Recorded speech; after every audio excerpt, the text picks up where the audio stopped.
How many people are even going to be on? It takes so long for this to show how many people are on. So I don't know if we're talking to ourselves or. Yeah, it looks like Usually we're live. Hello, we're live. YouTube. Hello, everyone. Well, someone's on waiting for us from Pennsylvania. Oh, yeah. It's cold here. You guys getting The rain? Haslets. Yeah, we're getting a lot of rain right now. It's Yeah. it's raining pretty hard.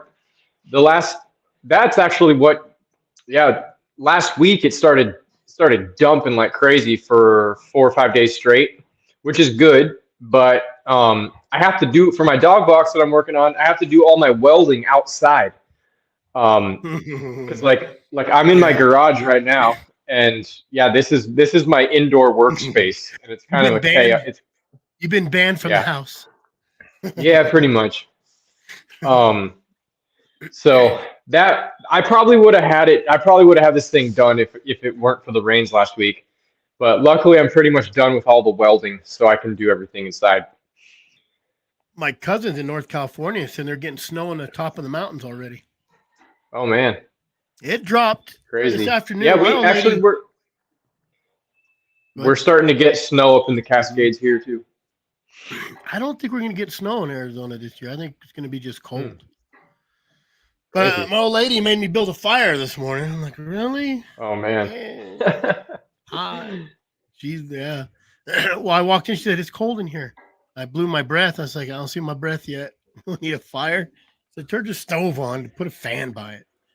We don't have a heater or an air conditioner, so Oh you know yeah. my yeah. You know, I got a little swamp cooler. We push into Hmm, the front window on our porch if we actually use it. We had to use it this year. Went a long time without using it. really. I like Anyways, swamp coolers. I used to live in Colorado, and we had a swamp cooler. mm-hmm. Man, I would sit right in front of that thing. Yep, Oh, I so grew up with nice. them. Grew up with them. You know, You kind of as need long it if you live in a arid climate, right? Like that extra yeah, moisture is yeah. pretty When it nice. once it gets humid though, swamp coolers are nothing. Anyways, hello True, very everybody. true. We're just talking about weather. Weather, Pennsylvania. Weather. How's the weather in Pennsylvania? It was chilly this morning. It was chilly, and so I had to build her a fire. And then my trailer, my little office trailer, I stay in and do all my stuff in. It was a little bit warmer than in there. So I walked in. I just lit the fire this morning. I walked in like, oh man, I guess it was warmer outside than in my house. So there's Louisiana hunting. We should get him on the night. What's up, Louisiana hunting? Have you been hunting at all, Chris? Not this week. I just been. No. What did I do this weekend? Crap, I didn't do. Oh, my daughter's moving back up here, so I have a guest house that was Oh kind of yeah. tore apart. It's from it's like 100 years old. It was the original house on my property.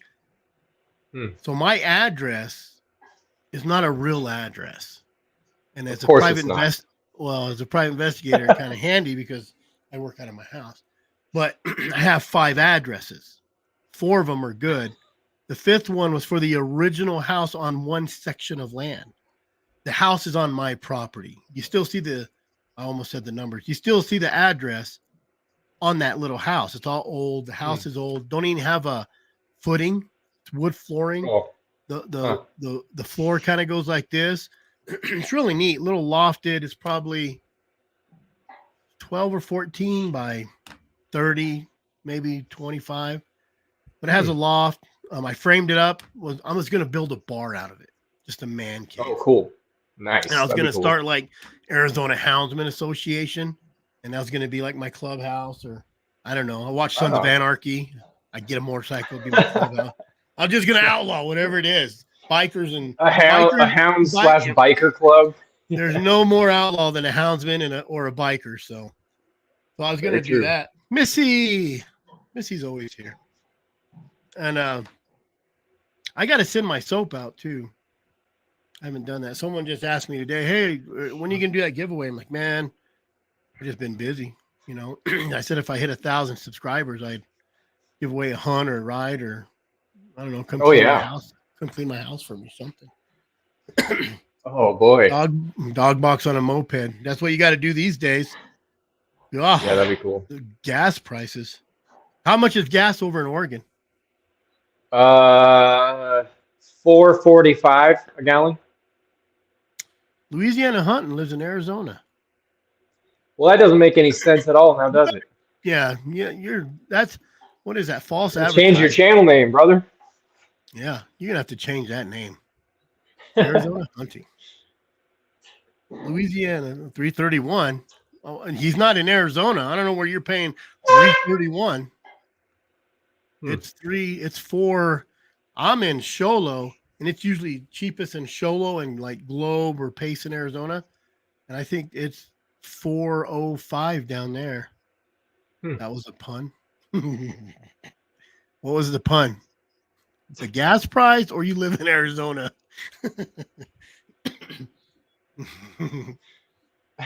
Because the gas price was a big joke. 331. I haven't seen it 331 for a long time. 339 in Virginia. Huh. Yeah, that's pretty good. 339. All right, Louisiana, you've lost me. I don't get the pun. Yeah. Maybe you already started drinking. You can drink early in Arizona.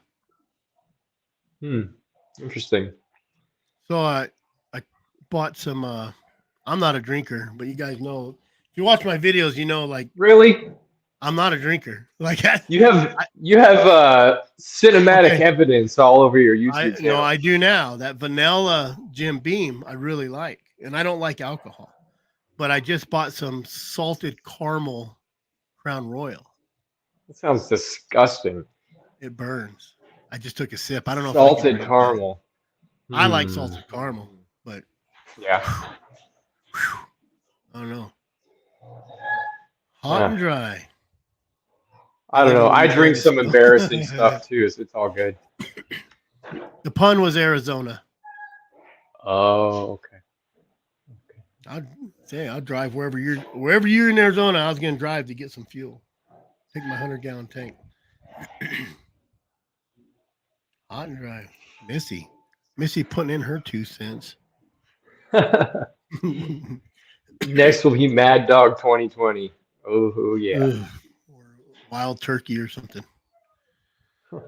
No, I don't drink. I've only been drunk like 3 times in my whole entire life. What else are we gonna lie about today? Oh, I don't know. I'm finishing my video, and it shows the country. I did finish it. It's uploading right now. Don't make me share my screen. Dude, it's been uploading for hours. It's a long video. But it shows that country, and it shows my son almost passing out from dehydration. Oh boy. And throwing up. And when you get dehydrated, I don't know about you back east people, but here we get dehydrated because it's hot. And the weather's been good here in Arizona, so it's starting to cool down, you know. But man, your lips start sticking together. Yeah, we just had it was a tough time. It was bad country. No one hunts there because it's really rough. Oh yeah. I was hoping Brett would jump on from Texas. You better quiet them dogs down. Hey, they have bark collars on, and they're wrestling. I feel they have this game. It's like they try to see if they can set the other one's bark collar off. That's funny. Yeah, I probably need to put them in different kennels, or else they're going to humidity. be so loud. I was in the military, and I went to Fort Jackson back there in what was that, South Carolina, and I remember it'd be 40 degrees in the morning, and the humidity was like 80%. Like it was ridiculous. You would sweat. 40 degrees and you're sweating. Ridiculous. So how's your dog box going? It's coming along. It's taking me about 10 times longer to build than I thought it would. Part of the problem is that I'm teaching myself how to weld through this process. And so probably I'm almost done all the welding's done, but my last weld was Jesus. Oh, he set off that bark collar. Yeah, he sure did. My last weld I did was like my absolute. Okay, hold on. I'm gonna have to hold on. I'll be right back. All right. I need to do something with them. Hold on. Turn my camera off. Separate them. Separate them. Got to go put the whoop down on some dogs. Yes, I don't like humidity. Arizona don't have humidity. I live in North Arizona too. So, and it got to, what is it right now? What is it north? So it was colder this morning. It says it's 64 degrees right now. 63. But that temperature had dropped dramatically this afternoon. And usually when the temperature dumps 10 degrees overnight, I mean, it's going to snow or something's coming. But I got a little rain this morning. Nicholas is on here with me. He just doing this. He's doing this. Giving him the juice. So he's in the garage because his wife kicked him out, shut the dogs up because she's not feeling too well. So 79, Central Ohio. When do you guys start getting snow there? When does your winter kick in there, Central Ohio coon hunter? All right, crisis averted. Yeah, sorry about that. I had my three younger dogs in the same little kennel area together, and I put their bark collars on so that they wouldn't, be noisy. But they don't really care. Like they're just boneheaded blue dogs that can take a lot of pain, and so yeah, I separated them so they should be a little quieter now. Look at that. I'm talking about the weather. It's my sister. Oh, really? Mm-hmm. I mean, yeah. She's a lot prettier than I am. No, you don't say. Yeah, her beard's not as big though. I don't know what her pronouns are. December. Does it stay warm in Ohio? I thought Ohio was kind of a cold state. Where is Ohio? I think it's in the Midwest, pretty sure. Anyways, my dog box is going good. I got it all welded together, and I basically now I just need to paint it. And I'm painting the steel frame with bedliner paint, which I'll be doing in the garage here. So me and the dogs are all going to get a little buzzed up. Yeah, we're gonna get a little crazy. Yeah. Some happy time. Maybe I'll live stream that. Ohio. Where's Ohio? Is it way over there? It's way over there. I didn't know it was that close to West Virginia. So up in North Arizona, like it'll start cooling off really good right now. Everybody starts wearing their sweatshirts. I don't think I wear one until it hits about 40 degrees but it's like Phoenix. It's really nice to hunt in Phoenix. Love hunting in Phoenix, or not Phoenix, but the desert down there.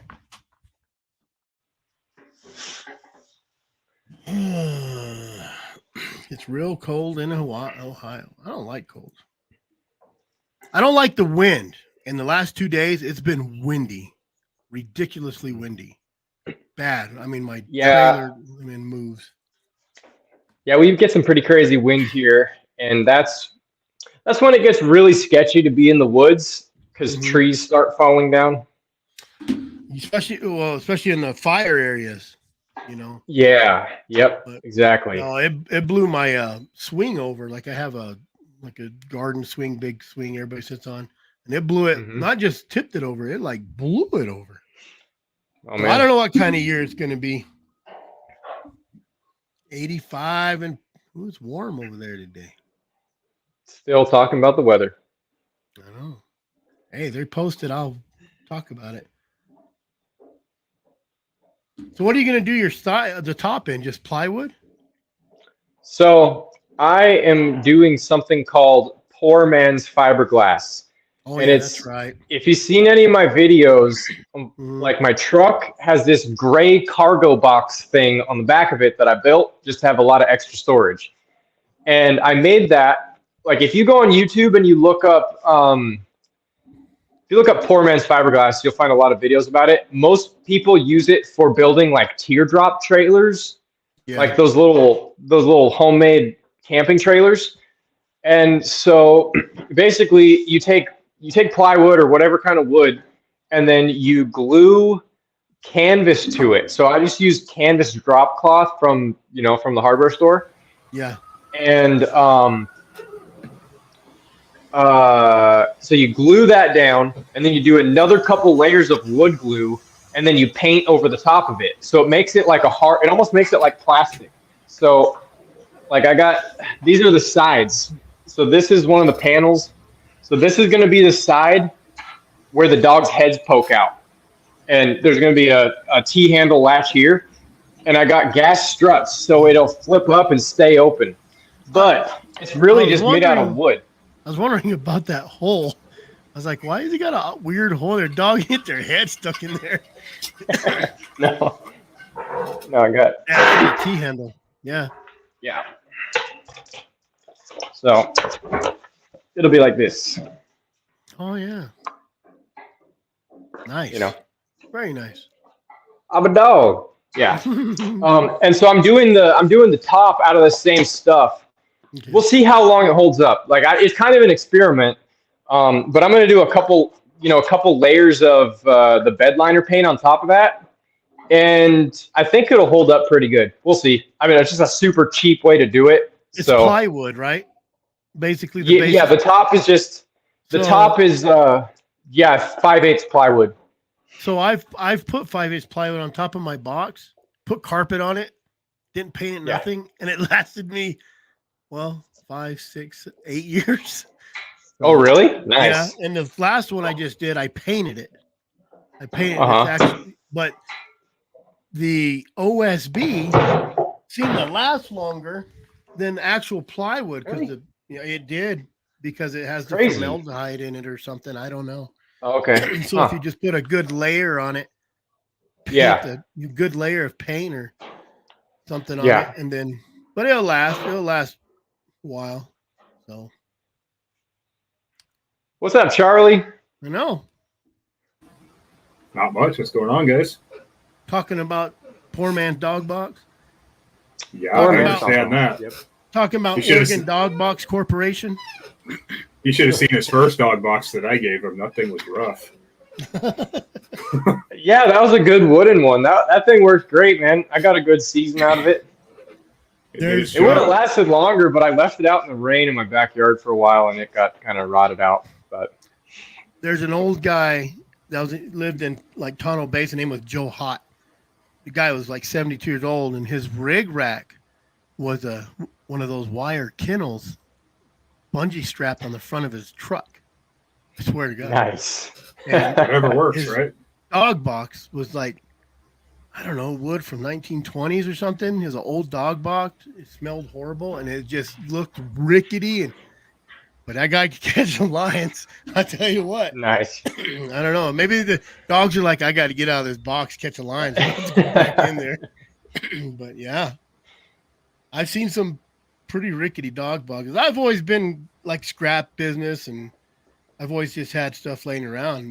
I've always took stuff. So when I was doing demo off jobs, like I have a time release safe that I took out of a place. I have a security roll-up door I just took out of a place it had a roll-up door, security roll-up door, and then it has a digital lock on the actual door. And I got that out of there. You know what I mean? So I'm a pack rat. And if you guys seen my yard, I look like you guys, what was it, Sanford's? Remember that old black dude on the show, the Sanford and Son?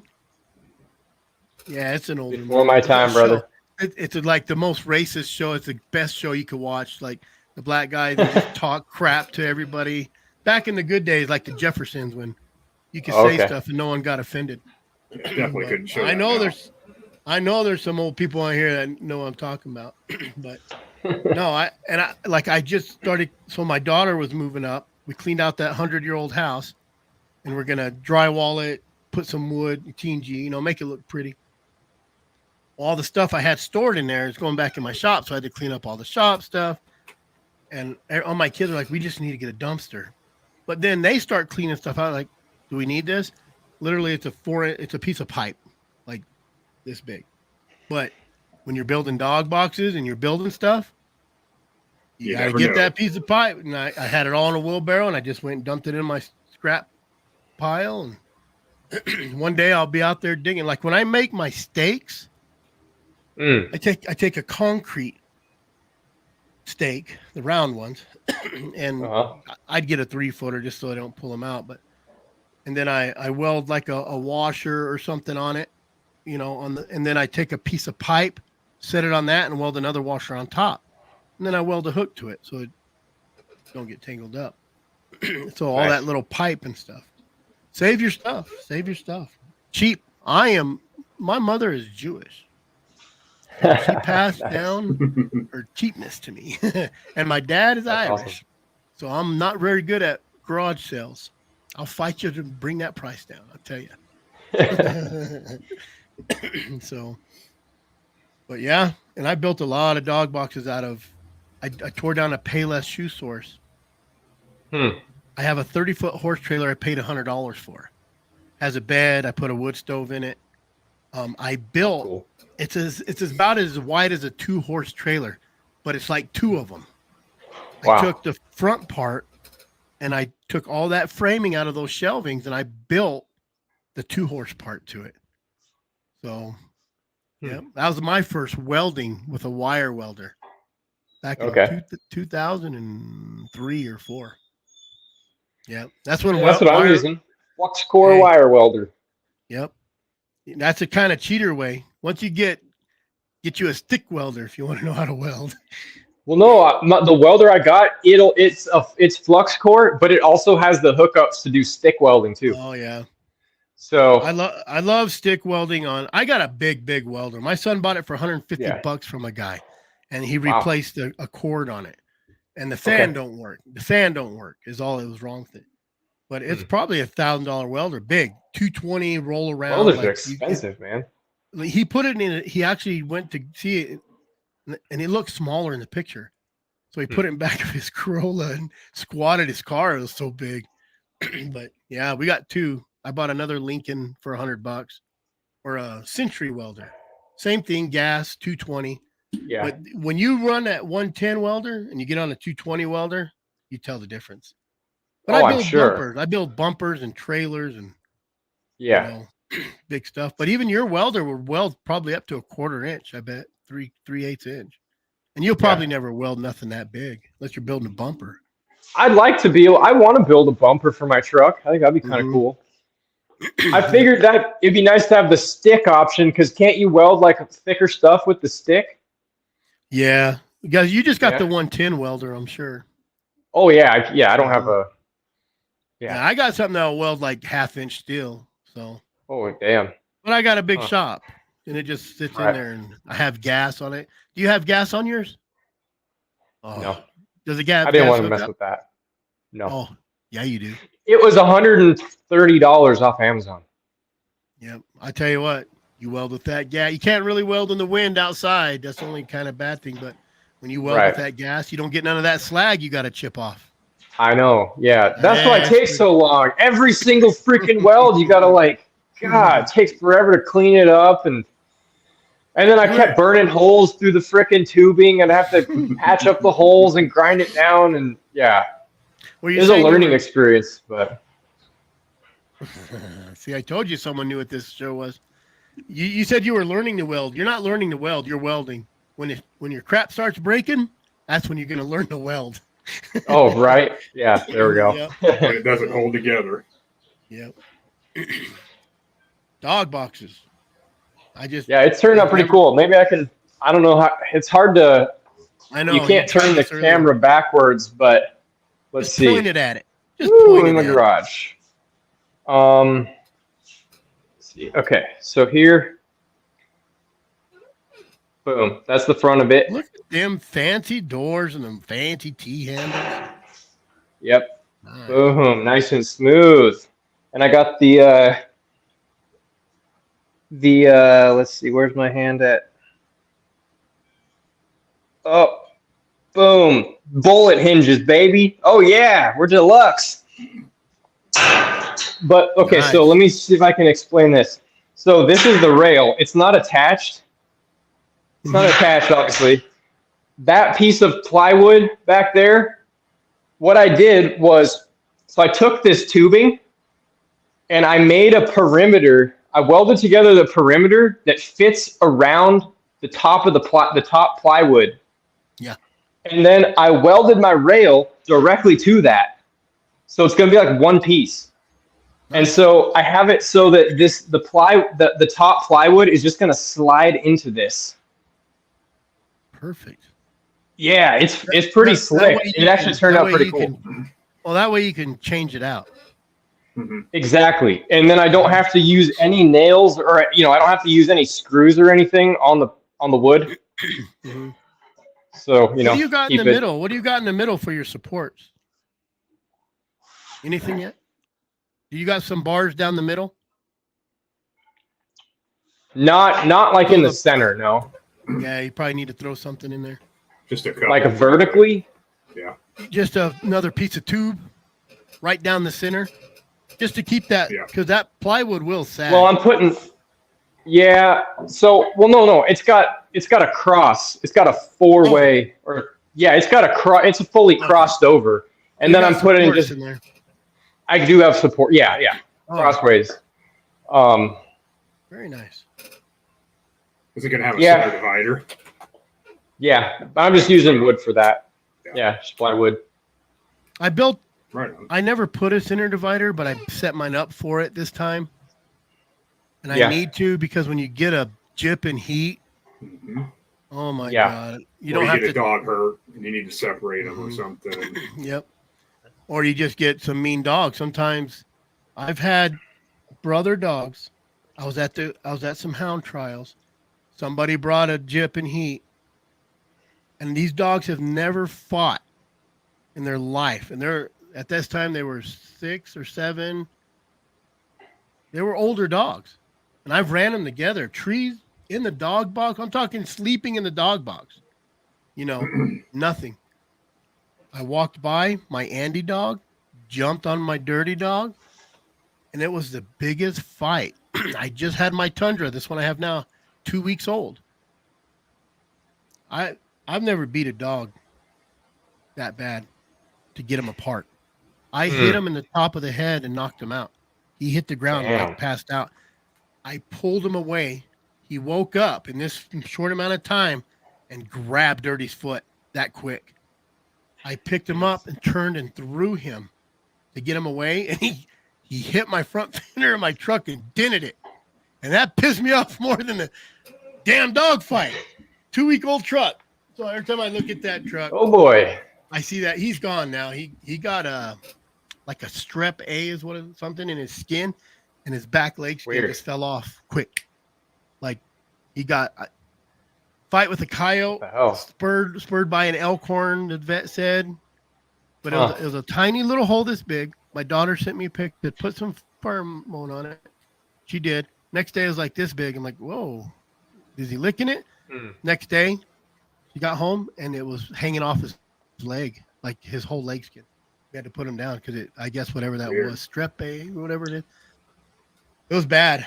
He was 10 years old. Crazy. He was an old dog. He was an old grouchy dog. He was just a trashy, good dog. I didn't trust him on a rig unless Dirty opened. But he would go. He would go. He's a dog that, like that video we just watched where the dog grabbed the bear's butt and went up in the tree. He'd done that before. So, yep. Because I punched the bear. Yeah, I like having that center divider because, like you end up picking up other people's dogs. You know what I mean? And I don't like my dogs. I mean, they'll scrap with each other every once in a while, nothing too crazy, but like an unknown dog in their dog box, like that's not a good idea. I just try to avoid that as much as possible. So yeah, I like having the center divider. I don't know if anybody else does like the hound trials, but my Yucky dog never fought in his life. he's aggressive dog, like food and stuff. Like dog comes in, he's eating, yeah.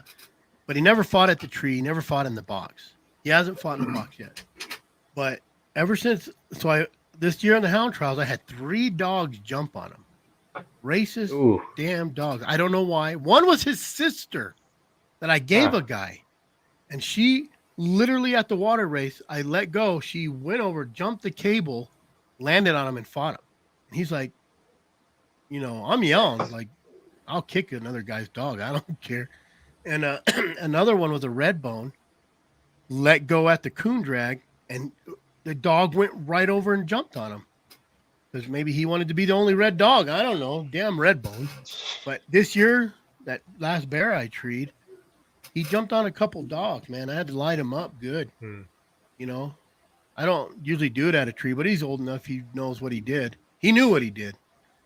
So I don't know if the coon trials, I don't know if anybody else has had any experience where they, you know what I mean? They're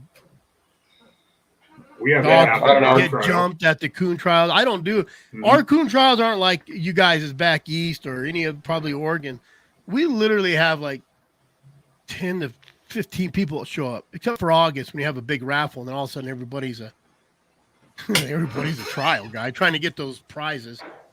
But yeah, the one our club puts on, we only have, we might have 30 or 40 dogs show up.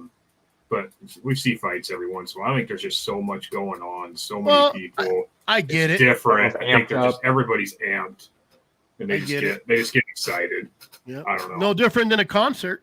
You get a mosh pit going, and everybody's Next thing you know, there's a fight. Yeah. As soon as we see a fight, both dogs are scratched, regardless. I don't care who started it. I don't care. They're both done. We don't kick them out right away, but unless we get a complaint.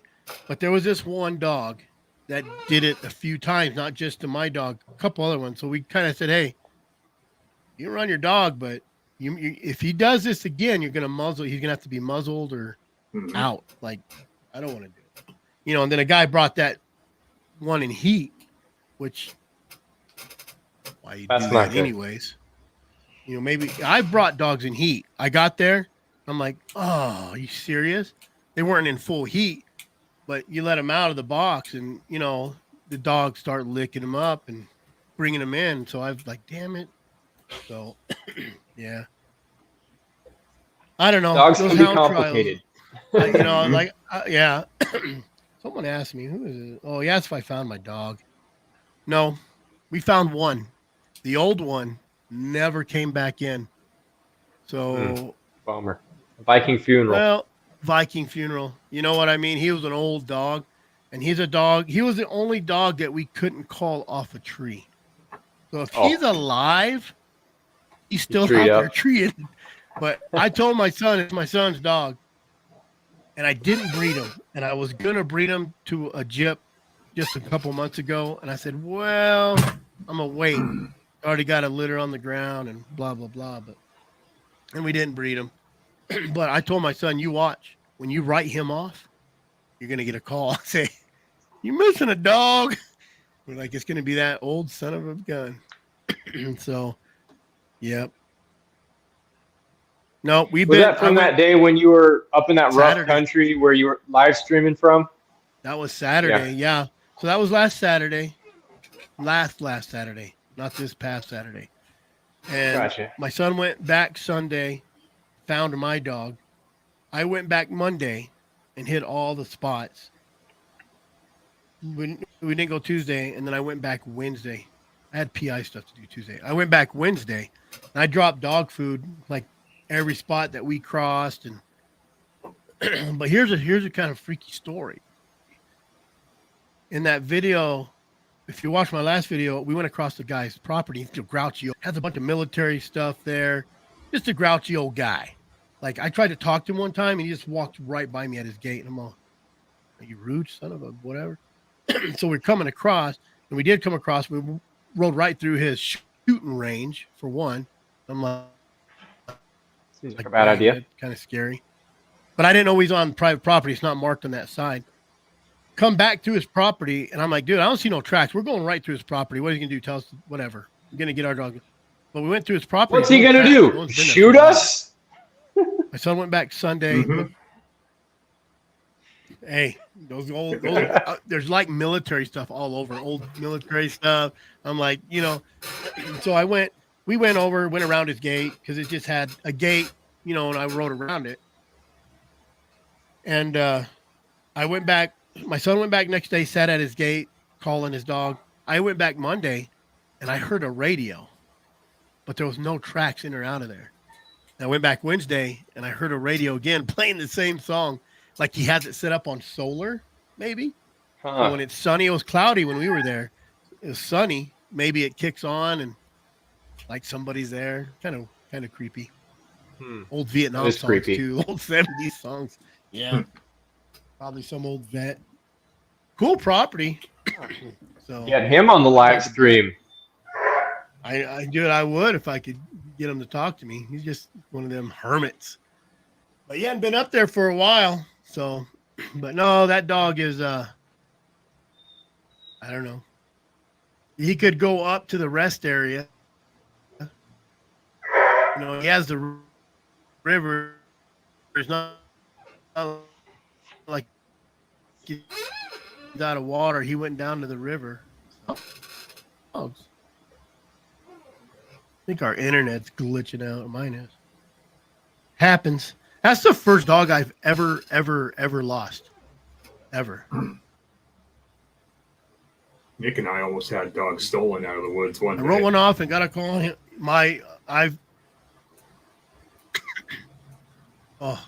That'd make me angry. Yeah, That'd make me angry. Yeah, we were out there running dogs, and two of them split off from the pack. I was like, you wait here I'll go grab these guys. And I saw them sitting on the GPS, sitting in the middle of the road. Like, what in the hell is going on? So I go flying up there, and there's some guy in an SUV. He's got Nick's dog in the back seat of his SUV trying to call my dog. And as soon as I get out of the truck, mine sees me, starts coming to me. Nick's dog sees me and comes to me. And the guy's like, oh, these are your dogs?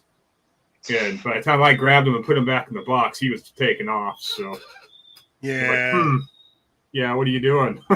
I came around that corner hot, too. So, I think I told this story before about telemetries. Is a person I know lost a dog running around the same area 6 months later, and his box starts ticking off. And he's like, that's weird. So he's watching it, and it kind of goes to this house, and it's getting strong. So he pulls in the yard, and it's just like, hard. Signals just bouncing, and he goes up, and his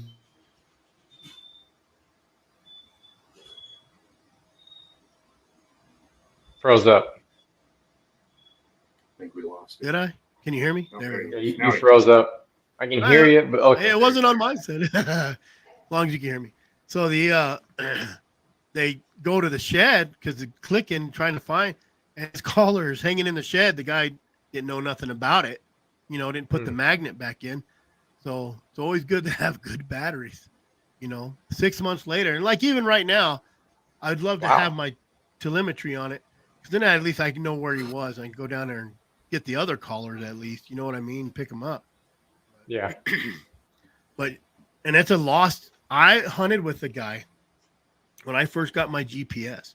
And when you first get your GPS, and everybody's done this is what you do the whole time. You're playing with it. You're watching it. After you've had it for 10 years, you're like, where'd them stupid dogs go? Where they? And you're like, oh, wait, I got a GPS. I've done it 100 times. I'll be like, where are they at? My son, like, yeah, where'd they go? I don't know. Oh, let me check my GPS. This guy with his telemetry, he goes, they're like 300 yards that way. He got this little, he's like 300. I look at my GPS, I'm all, damn, that's pretty good.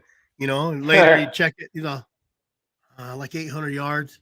I'm all, son of a, that guy was right on the money, man.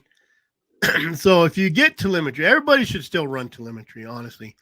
But I just heard Buddy and Jason talking about how those telemetries are blocking the signal. Did you hear that podcast? And the LED lights? I just finished listening to it. Yeah, they actually gave some good info. Crazy. Yeah, that was good. Not Talking bad about for how rednecks. Yeah. Buddy's Well, a because smart they guy. get a lot of calls about people like, oh, my collars aren't tracking. And it's like, well, are you running telemetry? Yes, I am. And it's not that it's like blocking it, but it can it can cause some interference. What I didn't realize, Buddy was saying that he feels like it's not interfering so much with the caller to handheld communication as it is the caller's communication to the satellites. Mm-hmm. Well, he made a good analogy. He said it's like being at a concert and trying to yell at your friend because Yeah. there's all the signals in the air, rather than being Oh, in yeah. a room by yourself talking to a friend. That was a pretty good analogy. Yeah. He's still a redneck. And the LED lights, Light like bars, I have yeah. I have light bars on my truck, and like my ham radio, I turn those lights on. I can hardly hear anybody anymore That's crazy. because they just have so much RFI. They call it spurious emissions. They're just spuriously emitting all over everything. I don't get why I don't get why we all have cancer either. I don't know where that's coming from. Right? I know, right? Yeah. Yeah, Well, I had a little is a phone charger, like a little USB phone I have goes in a cigarette lighter. It kept happening. I'd plug my phone, plug my iPhone in, and then I'd lose connection to my callers, and I couldn't hear anybody on the radio. Unplug it, and everything is back to normal. And so that cheap little piece of crap it's just so poorly made. It's just squirting, emissions everywhere. That's what he was saying. The cheaper ones, kind of, And me, I'm an Amazon. I bought all my LEDs for my trucks off Amazon, like the bundles for $80. They're bright, but and I never thought about it too much. But my LED on my charger, my phone charger, just burn out.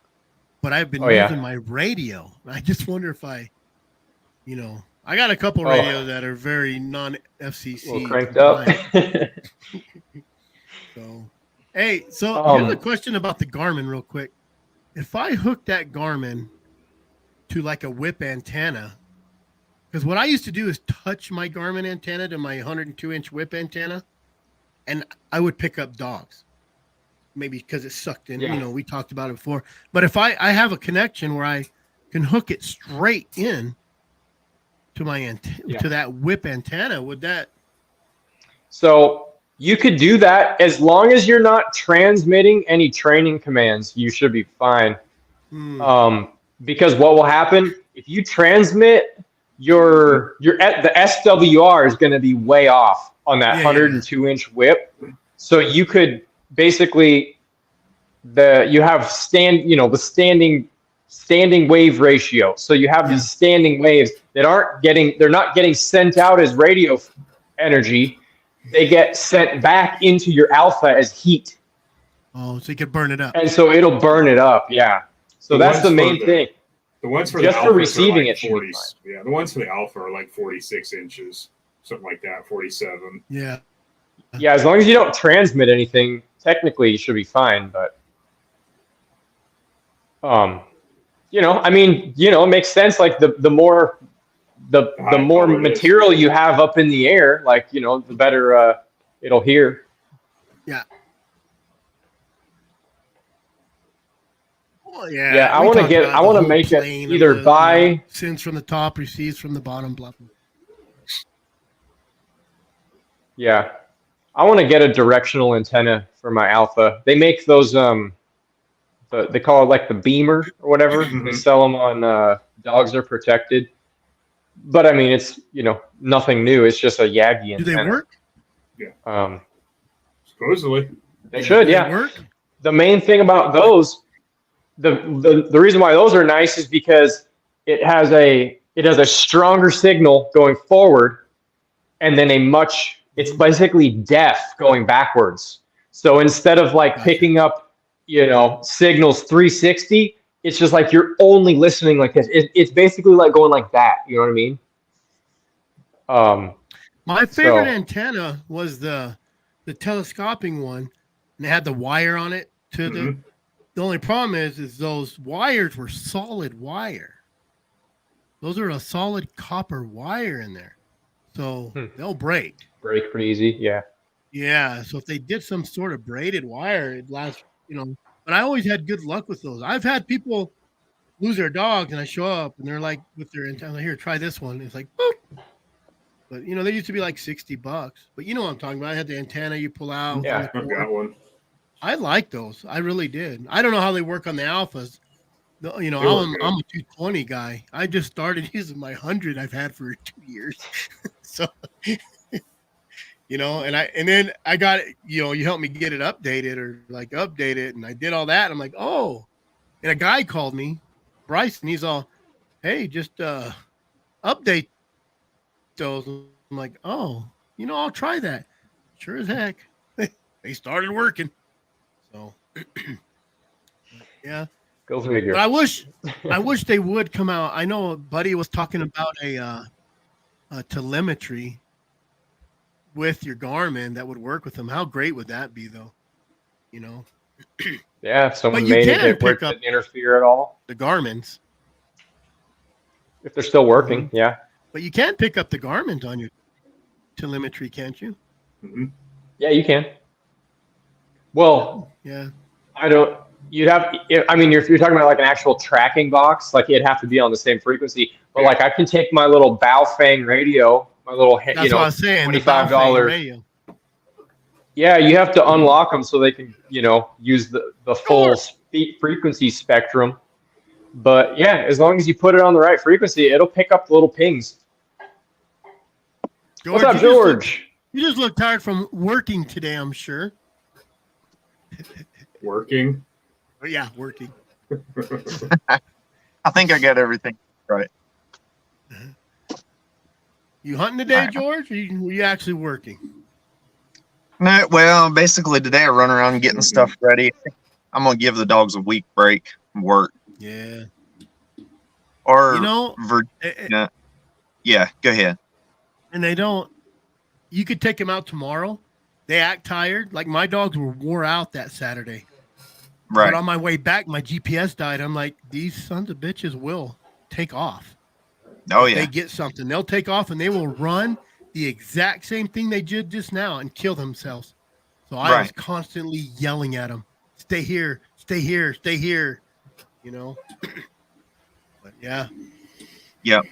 Our chase season, which has been going on, it just went out. It went out Saturday. So as of right now, in the counties that I live in, Southern Virginia, there's a kill season going on right now. But I think it's right now anyway. But where I live, there's no bear season in. So I'll switch. I'm gonna give them a week break, and then I'll be hunting West Virginia for the next month or two. I think that's where that Bryson is going to go hunt or something. Okay. Is he hunting him? West Virginia? I don't know. I know he was whining like a big one today about the deer hunters whining about the bear season. And, there's that big deal going on over there, I guess, in North Carolina, where everybody's whining about the bears. And he's like, he was giving me an earful. I should send him a code and get him on here. I haven't talked to him for a while, which I've been in the woods too much lately. I ain't really talked to him. I sent George text. I'm like, yeah, good luck with that right now. He ain't gonna answer. He's too busy working. Hey, I sent George a text and you didn't reply, so don't feel bad. George never replies. Really? George, have you? George goes home, lays in bed, and says, "Oh, damn, it's 10 o'clock. I better not answer him back." And then he goes working the next day early. So no, it's more like I go home and just go to bed because I don't have no service at home. So that's right. Right. Yeah. So yeah, it's a nightmare for people to get a hold of me because there's zero service over here. Yeah. So I envy you. I kind of do. Right. Yep. Hey guys, I gotta take off. I gotta go tend to my old lady. She got the COVID. But good seeing everybody. Good seeing you, George. Good seeing you, Charlie. Finish that dog box. Yeah. I gotta get that done. But I'll probably hop on and listen to you guys. So careful if you talk crap about me. I got some more hot sauce for you, Nick, when you're ready. Oh yeah, Charlie has been making incredible hot sauce, like top tier, burn your a-hole, really good stuff. Yeah, high Nice. grade. Trade you. All right, guys, you have a good night. I'll talk to you later. All righty. Later. See ya. So how's hunting going? How was your chase season going? Good. I mean, ours here, we're finding bear usually every day, treeing. I don't know, probably an average of one, or if you hunt real hard, one or two a day. Yeah. You know, long as I struggled there for a little bit, just getting, but once the dogs got in shape, where you could actually start catching them. Yep. We did pretty good. Man, it don't take long for them dogs to really get in shape, but it don't take long for them dogs to fall out of shape either. Mm-hmm. Yep. Yeah, I'm downloading a video right now. I thought I'd have it loaded today, but I haven't even. I'm still exporting it right now, and I'm only half done. It come out to be like 40 something minutes. You know? Right. I even told Brett today. I'm like, man, but he's like, long videos will do good sometimes, you know. But it's in that's the second half to that first one, and I even mentioned you in it. So yeah, I see old George on that steep country over there, but look at this is like 1,000-foot drop off steep here, man. I was in some bad stuff, you know. Right. And it's the kind of country where you say I'm getting out of dogs and I'm just gonna leave all these dogs here and go home and pretend I never seen a dog. You know, and then you get home and you watch some of the footage, and you know, me and my son, he was like, I'm done with dogs. He's all on the video, part of the video, he says, this is when I wish I wouldn't have drank Dr. Pepper all the time. This is when I wish I wouldn't have dogs. What are you talking about? You know, but you start telling the stories and you're ready to go back out the next day and do it again because we're stupid. Mm-hmm. Dog men are not smart houndsmen at all. You know, Yep. I've been on a steep side of a hill thinking I was going to have a heart attack. I mean, I'm talking wore out. And next day, we're out there hunting that same hill. Mm-hmm. Back at it. Yeah, Johnny. Friday I run a bear up on the mountain and feed it in one of the, you can't get reception on the dogs, nothing. There's no road access. I had to walk all the way in there. Probably took me, hard walking and climb probably an hour and a half just to get to him. I was pushing it, and then I went out another way and got him to come around and pick me up, and it was still probably close to 4 miles out. But yeah, so I know what you mean. Man, I wish we had someone to pick me up. You know, that where we lost those dogs. Well, we knew where they were. The one dogs were like 180 yards, from my son. It took him an hour to walk down to him, and it took him 4 hours to get out. For one, he had to drag the dog out. He had his rifle. He left his chaps on. I'm like, man, those chaps. He goes, well, they kind of saved me. You'll see in one part of the video, he slides down a mountain to get off of it, like a cliff. And he's dragging the dog down, and you see him pick the dog up and try to get him out of the way. But it took us a good 4 hours. The video is 45 minutes, but that was literally like 7 hours of going down. He went up and over first and hit cliffs. I said, well, let me go on the bottom of the cliffs. I was under cliffs on top of cliffs. Right. And then under those cliffs were more cliffs. It was horrible. Hated myself. That's why I like hunting the farms that we hunt. It only takes me 5 or 10 minutes to walk into a tree usually. Unless I'm burrowing through blackberries or something, obviously, then it takes longer. But, not where I hunt. Horrible. And they ended up on reservation. Like right there. They crossed the reservation line. I swear to God, they were like 20 yards on the reservation. I'm like, really? I wanted to go south. We ended up north 5 miles off of where we started. And not only we had to walk like 400 or 500 yards back to the mules that were tied up for 4 or 5 hours, we had to ride back 5 miles. I'm going to tell you, you'll hear my son get off that mule. I get off. I was cramped up. I had titty cramps. I had leg cramps. Just wore us out. you know. Yeah. You go hunt the woods here, and you can hike an hour into a tree pretty easy. You know, it's steep, but just nasty. It's the rock. It's the cliffs and Yeah. the rock, and there's shell, there's gravel, there's granite. Like there's parts on the cliff. They're as steep as what you just posted, where you're like climbing up with your hands. Basically, you can tell it's steep, but there's a bunch of rock. That's the problem. And you have slide holes, so you have to like run around it, like you're on the NASCAR coming around a corner. So you don't like you have to like run around and get to the other side so you don't slide down 100 feet. Stupid. Yeah, we don't. I mean, we got some cliffs. There is some cliff country around here, but it's not like what you guys got. That's why I run rabbit dogs. I wish. I swear they would still up on the res. They'd still up on the res. My rabbit dogs. If I had rabbit dogs, they'd chase them to the reservation. So yeah, where I run my Beagle is and run with Missy if she's still here.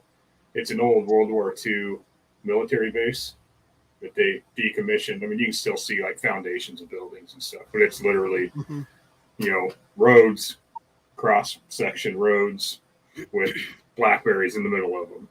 It's pretty ideal. Sweet. No, not where I hunted, man. We had to walk. We got off and walked up our mules too, because it just got too steep. You know, the mules, they do pretty good. Well, I had a mule. My son had his Mustang, his old Persian Mustang. They do pretty good. You know, I'm walking through sticker bushes and my dumbass mule is eating them. Why would you take a bite of that, you dumb mule? And they just eating them like there's nothing. That tough country, but I tell you what, in the end, it's a good story. You know what I mean? No matter how, even if you probably got extremely, is that Easton? Even if you got extremely hurt, you know, Easton, keeping your dad in order. Hey,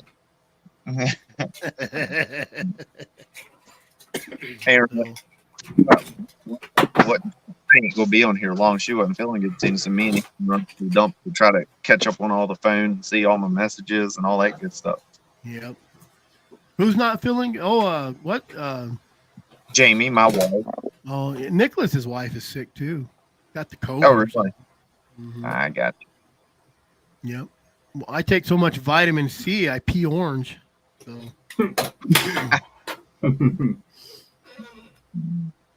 Oh, it's your dad. There's your dad online. So what else you got going on? So when does your hunting season start? Your hunting season starts now?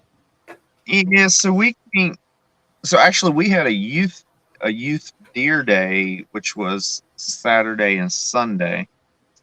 And then our deer bow season, all that comes in now. So pretty much I won't be able to run dogs in Virginia other than raccoon hunting. I won't be able to run dogs in Virginia till December. I ain't sure the exact date, but somewhere around the first week in December.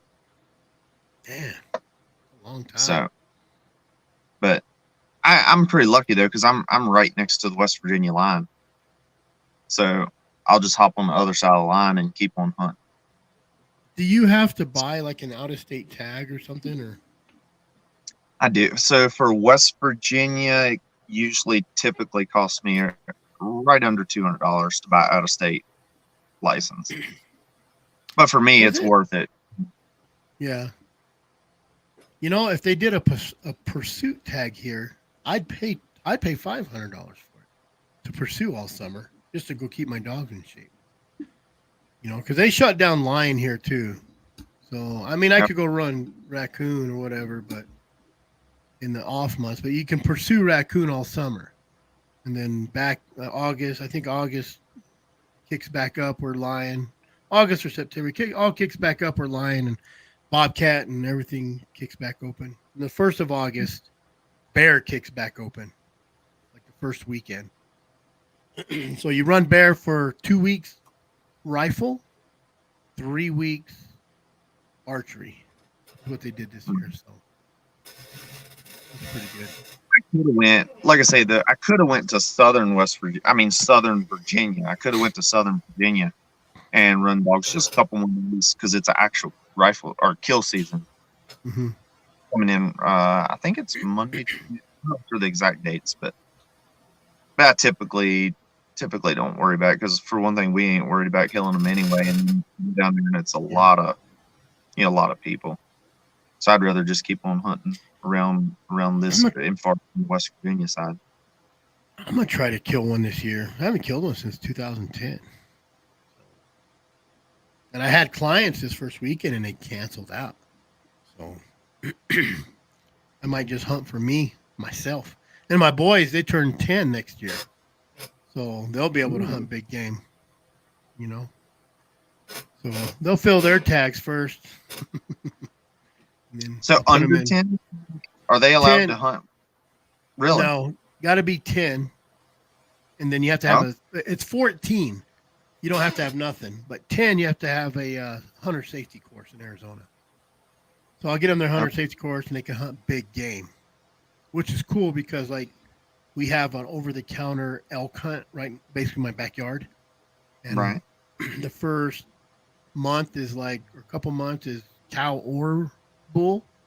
And then the last, like June and July is just bull. So I'll get them over the counter tags and fill our freezer. So, So are they allowed to like tag along on hunts right now, or they got to stay out of the woods totally? Oh no, they can go. Yeah. Oh, okay. No, they can go. They can go. They just can't hunt. Well, they can hunt squirrel and coyote and everything else if they're with me. So like, squirrel opens this week. This week it might actually October 1st. It might open on the 1st. So they'll take their 22s and our shotguns and we'll run around rigging bear and shooting squirrels. So sounds like fun. Yeah, except they won't be with me this week. They're going to their grandparents this weekend.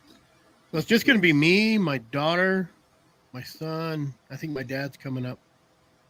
It'd be kind of nice. Guiding sucks. There's just a lot of pressure to guide. When I just take people for free out to hunt, it's like we get one, we get one.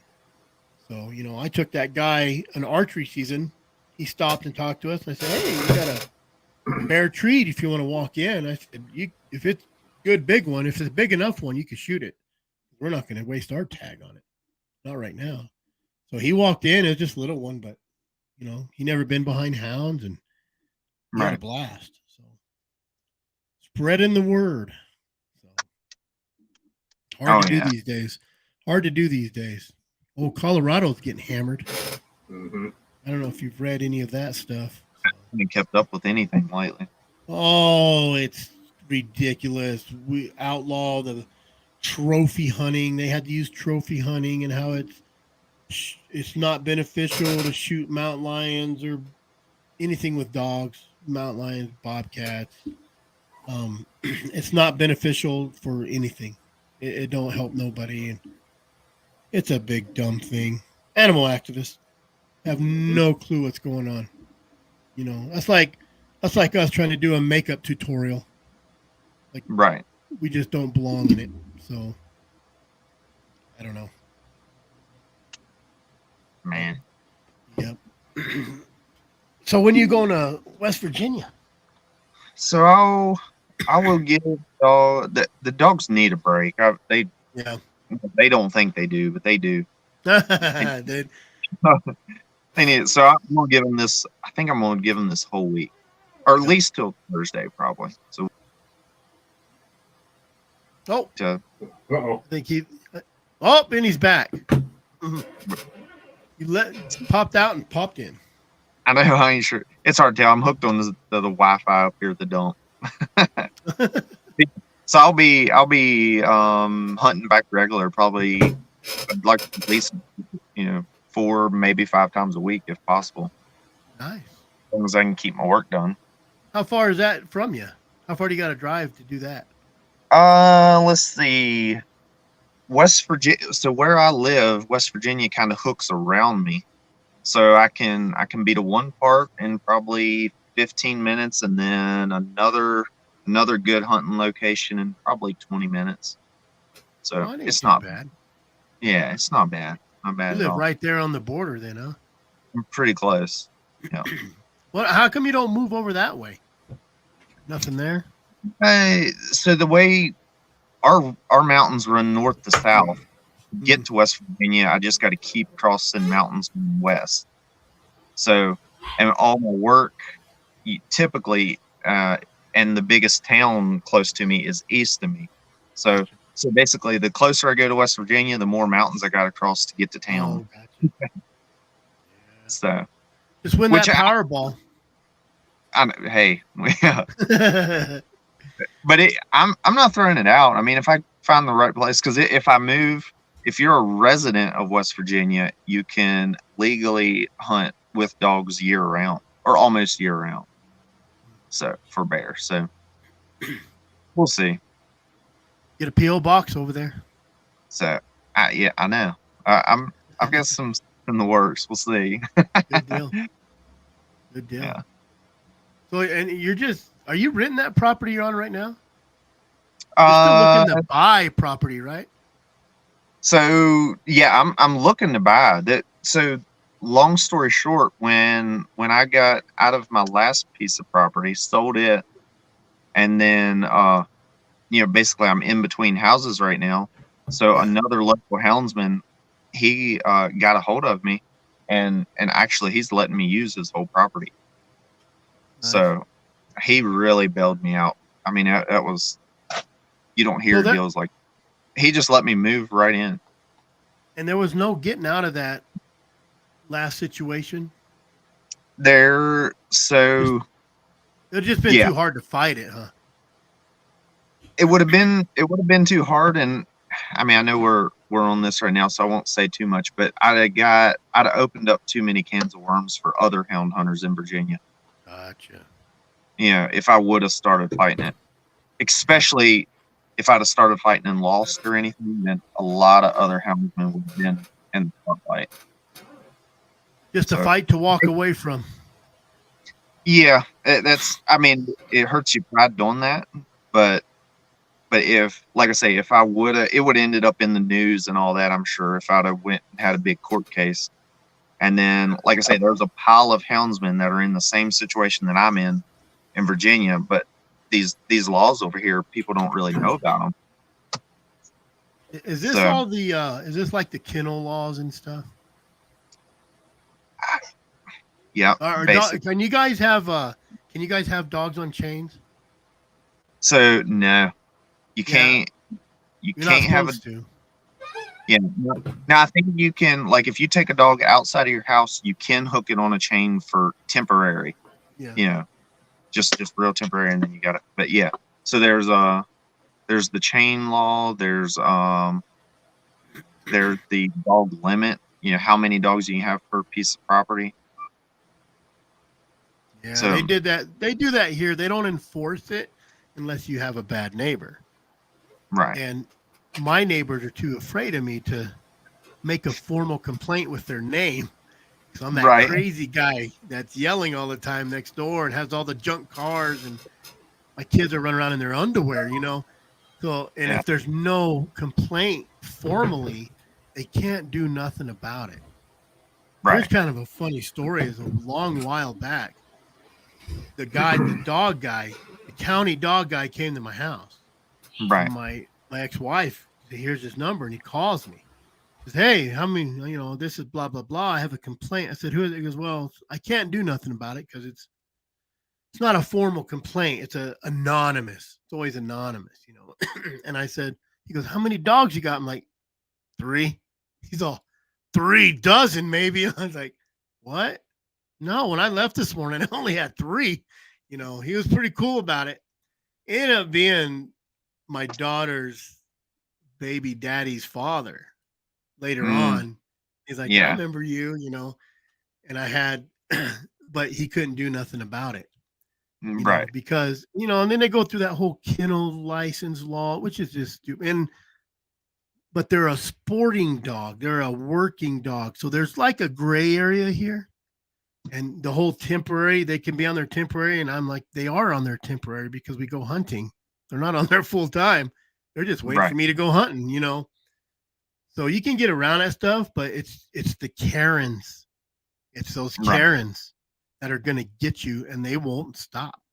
I just had a few months ago, another guy stopped by, and one of my hounds got off.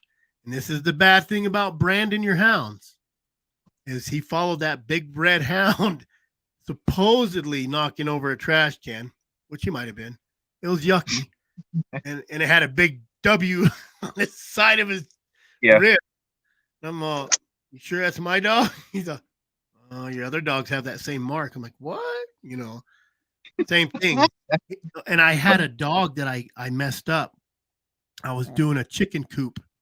I threw the wood off the chicken coop, and it landed on a puppy, and she was limping around. So he's like, well, that dog's limping. I'm like, yeah, I tell you exactly what happened to that dog, you know. So same thing. I think it was an anonymous, but he said, oh, I followed your dog all the way here. He's back home. So what are you worried about, you know? And then he brought up the chains and the kennel and this and that. That's when I went into the whole, you just got to know your laws really good. And if there is a gray area or loophole, you have to absolutely know that loophole. Right. And you know, it sucks. It really does. But they're either after the money or the neighbors are after, you know, your balls. About it. So it's tough. It is tough as a houndsman. So yeah. Oh yeah. Anyway. But good old neighbors. Good old neighbors. You know, and if I had a choice, I'd have 40 acres. Yeah. Fenced off. Right. And they would just run. Mm-hmm. I'd just let them run around. But, you know, anyway. That's my it's not open. Where I live now, it's pretty relaxed. It's you know, it's a bear hunting culture over here, so we kind of fit right in. Yeah. Arizona, we're right on that border right now. You know, Colorado, they done it in like 17, they done it in 19 or 20, tried to come after the hounds and all that crap. Now they hit Colorado and they just make these big circles, chopping at trees. They're like little beavers. Just keep chewing at the base until it falls over. And they'll do it. They'll just keep going until they do it. You know, it's a sad deal. We'll all be outlaws soon. Every one of us. But I won't give up my dog. I'll be running coyotes. Oops, treat a bear. It's supposed to be a coyote. Because we can run coyotes still. Rabbits. Yeah. You know, same here. California. You know how many 300-pound raccoons are treed in that forest? A lot. Can imagine. Oregon, Washington, wherever, you know. You know how many feral cats that weigh about 100 pounds are treed in Washington and Oregon? And so, yeah. But I think our problem is, as houndsmen, is we don't go on the offense. We're always on the defense. Right.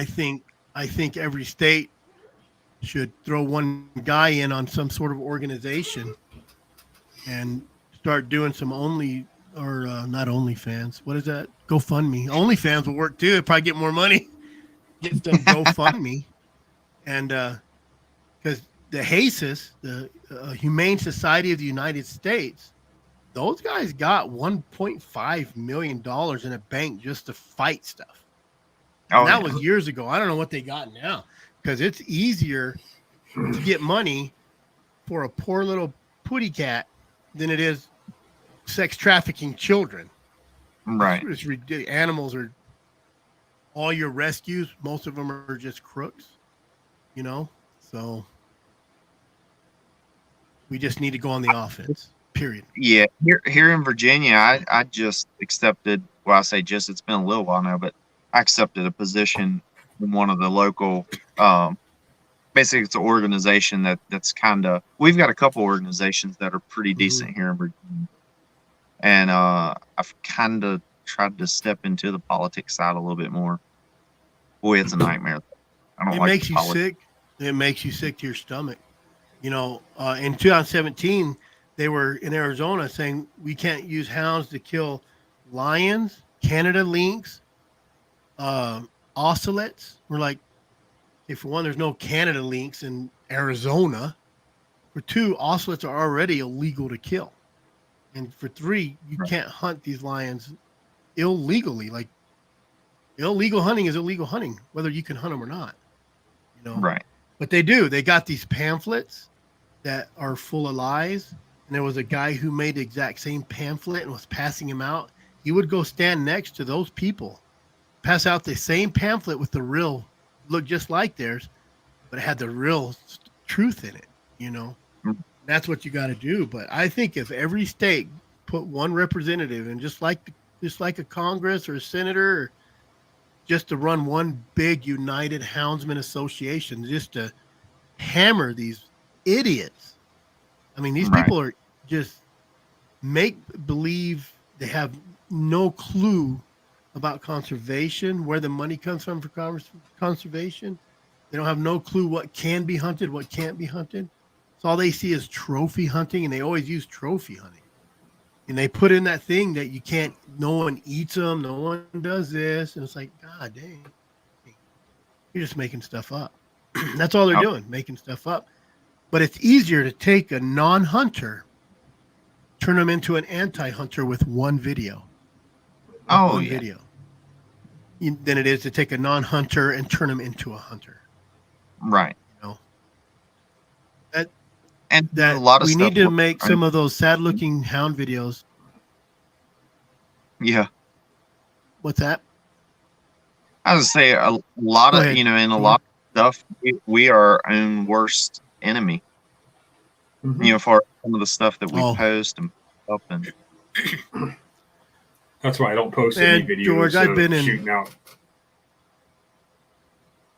It's not that hard not to do that. It's not that hard. No, that's You not. can do pow, not show it, and then show it later.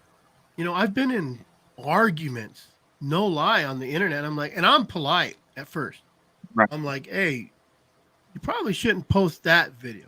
Well, it was a handicapped kid. I'm like, I don't care if it was Jesus. Like, you don't post Right. that video. They'll use it against you. Like, and they're, well, freedom of Right. speech. Yeah. I'm like, okay, redneck. Now you're getting stupid. I'm just telling you. And he literally said, well, you chased a cub 4 miles on one of your videos. I said, yeah. For one, it was like an 80-pounder. I call it a cub because I'm not an idiot that would shoot it. I said, for two, we let it go. I said, if you took a non-hunter, showed him that video, you could turn him into the bear. Came out of the tree, bounced, was doing the die groan, and they went up and shot it. Fine. Very unnecessary to show him falling out, hitting branches, bouncing. I said, my video, I let him go. I said, oh, look, it's a cub. We're letting it go. If you showed a non-hunter Right. in my video, he would stay a non-hunter, not become an anti-hunter. You show an anti-hunter that video, he'll become an anti-hunter. Easier.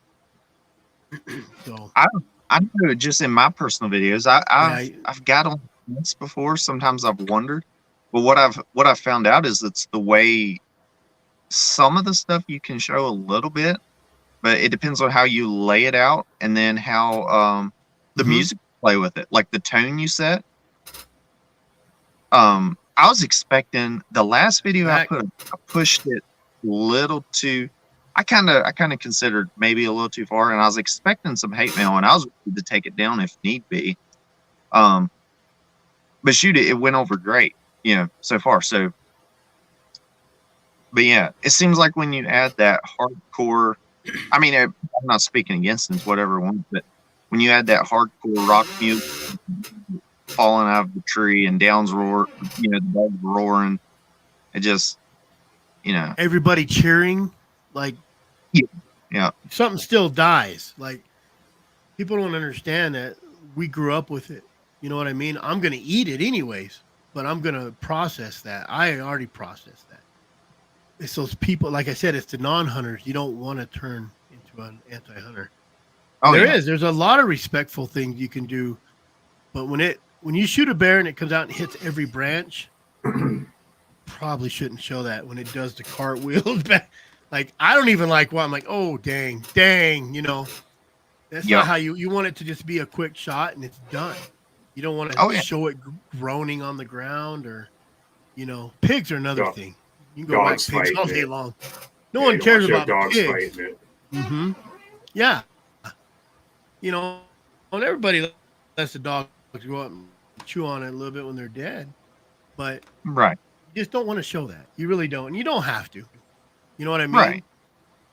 You can come to my house and we can put it on my screen Mhm. and I'll show you my raw footage, or there could, but even if there was a site that you had to have a password and pay membership, those sons of bitches will get into there Mhm. and they will record that and they will use Right. that. They will still do it. Those anti-hunters, they'll do it because that's what they do. They don't have jobs. They're usually women that stay at home. And you have all the time in the world to go stand at a little booth and say, don't kill Right. these precious, majestic animals. Oh, yeah. And there's nobody that thinks that these animals are more majestic than us. We have Mhm. more respect for these animals probably than any of those people because they do their little thing for a few months. They go on their way and they go to their Starbucks and they go to their foofy places that sell avocados that kill more animals than we ever would imagine in their fields. Oh, yeah. So it's like whatever. I know. Just like me, just speaking of me personally, I mean, my whole life revolves around. I mean, that's what our life is here. I mean, I don't know what we would do without the hunting, the hounds and the hunting. I really, I don't know. Oh, I'd be a gamer. We'd be gamers. I don't know. Like, what else would we do? Would you get on 3D Hunt and play games all day, pretending to run dogs and hunt? That's what we'd be doing. But what happens is we still do it. Even if they outlawed it tomorrow, we're still going to do it. What are you chasing? I'm not. I'm walking my dogs. Why is he chasing the bear? What? Oh, here. Bzz. Dang it. Not supposed to be. You know what I mean? So. And what they there's don't like, so yesterday I didn't. Obviously, I didn't bear hunt yesterday. I didn't bear hunt today, but still, I worked this morning. When I got home, I went and got the pups. Played with them a little bit, put them in the box, took them for a ride. It's an everyday deal. Something. Like I say, our whole life revolves around, hunting. Hunting with hounds. Oh, it is. This video I'm gonna put out tomorrow. It's supposed to be out today, but I didn't work on it yesterday, and I didn't get it done in time today. But the one that's going out tomorrow, my old lady, I said, I wonder why this. I said, why do you think? Because your video did what, 15,000 views that last one? Yeah, I got it right before I clicked on y'all. I think it is like 15,000 Crazy. right now. Yeah, it did. So I told my old lady, I said, watch this son of a bitch. Tell me what makes people watch him. And she said, his relationship to his dogs, maybe. Because and then that's what she thought. That's her. She's not a hunter. She goes with me. She'll help me butcher. She'll help me whatever. She'll help me drag stuff out unless it's cold. If it's cold, she's done. She's from Illinois, so she don't like it cold anymore. But in this last video, I did my video. I'm like, oh, I'm really into my dogs. This one, they're like, so my son walked up. I lay down under a tree because he's young and I'm lazy and fat. And the dogs are like all over me. And I think this video showed, I think she's right. Because this video is showing that it's not just go tear this animal apart. My son, threw one of the dog, he just wouldn't walk no more. He didn't want to walk. So we threw him on a mule. So you'll see him in there. He's riding behind me and I'm filming him. And the dog's on his saddle with him. The dog looks like he's dead, just laying there because he's like wore out. And my son's like this. Like he's falling asleep on the mule. And like before that, he says, hey, you ever fell asleep on your mule? I said, yeah, about 12 minutes ago I did. And he says, I seen your head bobbing. I didn't know if you were awake or not. And and then like 20 minutes later, I was just kind of filming. I seen him in the back. I'm like, he was all bobbing, falling asleep. And I said, what is that, an Uber for dog? He goes, nope, I'm just a houndsman treating my dog horrible. See how horrible we treat our dogs? Mm-hmm. You know what I mean? People don't understand that as disciplinary as you can get, it's no different than whooping your kid. You know what I mean? Do I want to whoop my kid? No. Hurts my feelings more. I'm more mad that he made me have to whoop his ass. Right. Dogs are the same way. You know what I mean? Dirty didn't start it, but he rigged with them on some deer. And he got my love button. He got the love button. And when he gets the love button, he knows he done wrong. Because I haven't buzzed that dog in 5 years. I've toned him back. You know what I mean? And that's it. So he knew. And that's just, what is that? You're a religious guy. Spare the rod. You know? Mm-hmm. No different with dogs. Gospel the child. Yeah. It's no different with the dog. Yeah, there is a lot of truth in that, because if you, I know if you don't correct, then, and speaking about the hounds, I mean, if you don't correct, it actually makes it more miserable for the dogs and you. You know, because the dogs get away, you're screaming, yelling at them more. Oh. If you just go to the issue, then you can enjoy the day. You know, when you name a dog, I know everybody does this too. When you name a dog, you're not going to name it epilepsy or, you know, some weird name, because you have to yell that name. And you know you got to yell that name. So you got to make sure, you know, and what's funny is I'll name my dogs. I had vaca, queso, leche. We're talking Spanish for cow, milk, cheese, huevos, eggs. So I'm out there yelling, vaca, you know, and the Mexican guy with me is like, what are you yelling cow for? Like, that's what my dog's name is. Why would you name your dog cow? Like, I didn't. I named it vaca. So, yeah, pato, duck. You know, I just name them weird things. You know, I got to explain all the time. If we go in town or something, you know, people be like, well, they'll ask Easton, you got any brother or sister? And he's like, well, I got a brother. And they're like, oh, really? How old? He's like, well, it's Scruffy. You know, I'm like, oh, dog, you know. That's when you know it's time to have another kid, maybe, George. Yeah. No, these guys don't understand. You know, here's a good example. I went down and picked up a squeeze of hay. And the farmer has a bunch of Mexican fellas that live on his farm right there. And they have these just wild dogs running around. You know, they're all different kinds. They had a little dog, little tiny Jack Terrier. I don't know what it was. I was trying to get him to come with me so I could take him hunting with me. But there was 4 or 5 of these mutt dogs, and they were out in his farmer's equipment, and they were chasing something. And I tried to get a video so I could post it and say, this is what a dog, these are not hunting dogs. These are not dogs that were trained to hunt. These are not dogs that grew up hunting. These are dogs that are just somebody's pets. Right. What are they naturally doing? They're naturally out there chasing a rabbit or whatever they was chasing in that and all that equipment. My pit bull, same thing. She will tear her face apart trying to get rabbits out of a pipe, because that's just what Latinos here have one name for all their dogs. That's true. But that's what they're predators. All dogs are hunters, dachshunds, chihuahuas. I had a chihuahua that I could take turkey hunting, and he'd go find me some turkeys. No lie.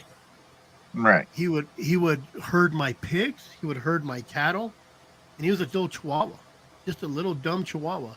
But every dog, poodles, I don't know about pugs or any of those shih tzus. I don't know if those will hunt at all, but I'll try it. But it's all instinct. It's all instinct. Even those ratty old were out hunting without any coercion to hunt. That was in their blood to hunt. Oh yeah. All of the, I mean, like the good hounds that I got right now, I didn't have to train them to hunt. I had to direct them on what not to hunt. Just let them follow their natural lead. We don't train them to hunt. You fine tune them to hunt. You know what I mean? You point them in a direction. You could take any hound, go walk out in the hills, any hound. There's a kid that just texted me today, said, you want this red thick hound? Showed up at my yard. I bet you I could take that dog, not even teach him nothing. Throw him with my dogs, and he'll be treeing by the 5th tree, if not the 3rd tree. He'll be over there like, what's going on? And so all you got to do is say, get it, tap the tree. And they're like, wait, what? Pet the other dogs, and he'll be hunting. May not be a good hunter, but he'll be running around barking, and then sooner or later he'll be chasing. You know, it's just like athletes. There's some athletes that run faster than the others. Dogs, some have noses, some can run. My Cruella dog is fast. She's like Scruffy. She'll probably put a bear up just by chasing it, crazy like. One other dogs will trail it. I got dogs that won't leave a tree. You know, Yucky, it's hard to get him to leave a tree, but I got it to where he listens now. You know what I mean? It's just natural. And if these anti-hunter activists would pull their head out of their asses and just come with you with the day and just watch how those dogs work by themselves, you know, but they don't. All these woke people tell us to open our minds. He's a girl, she's a guy, whatever, but they will not even for 2 seconds open their mind to watch a dog do what a dog was born to do. It's got to go both ways, not just when it's convenient. There's some.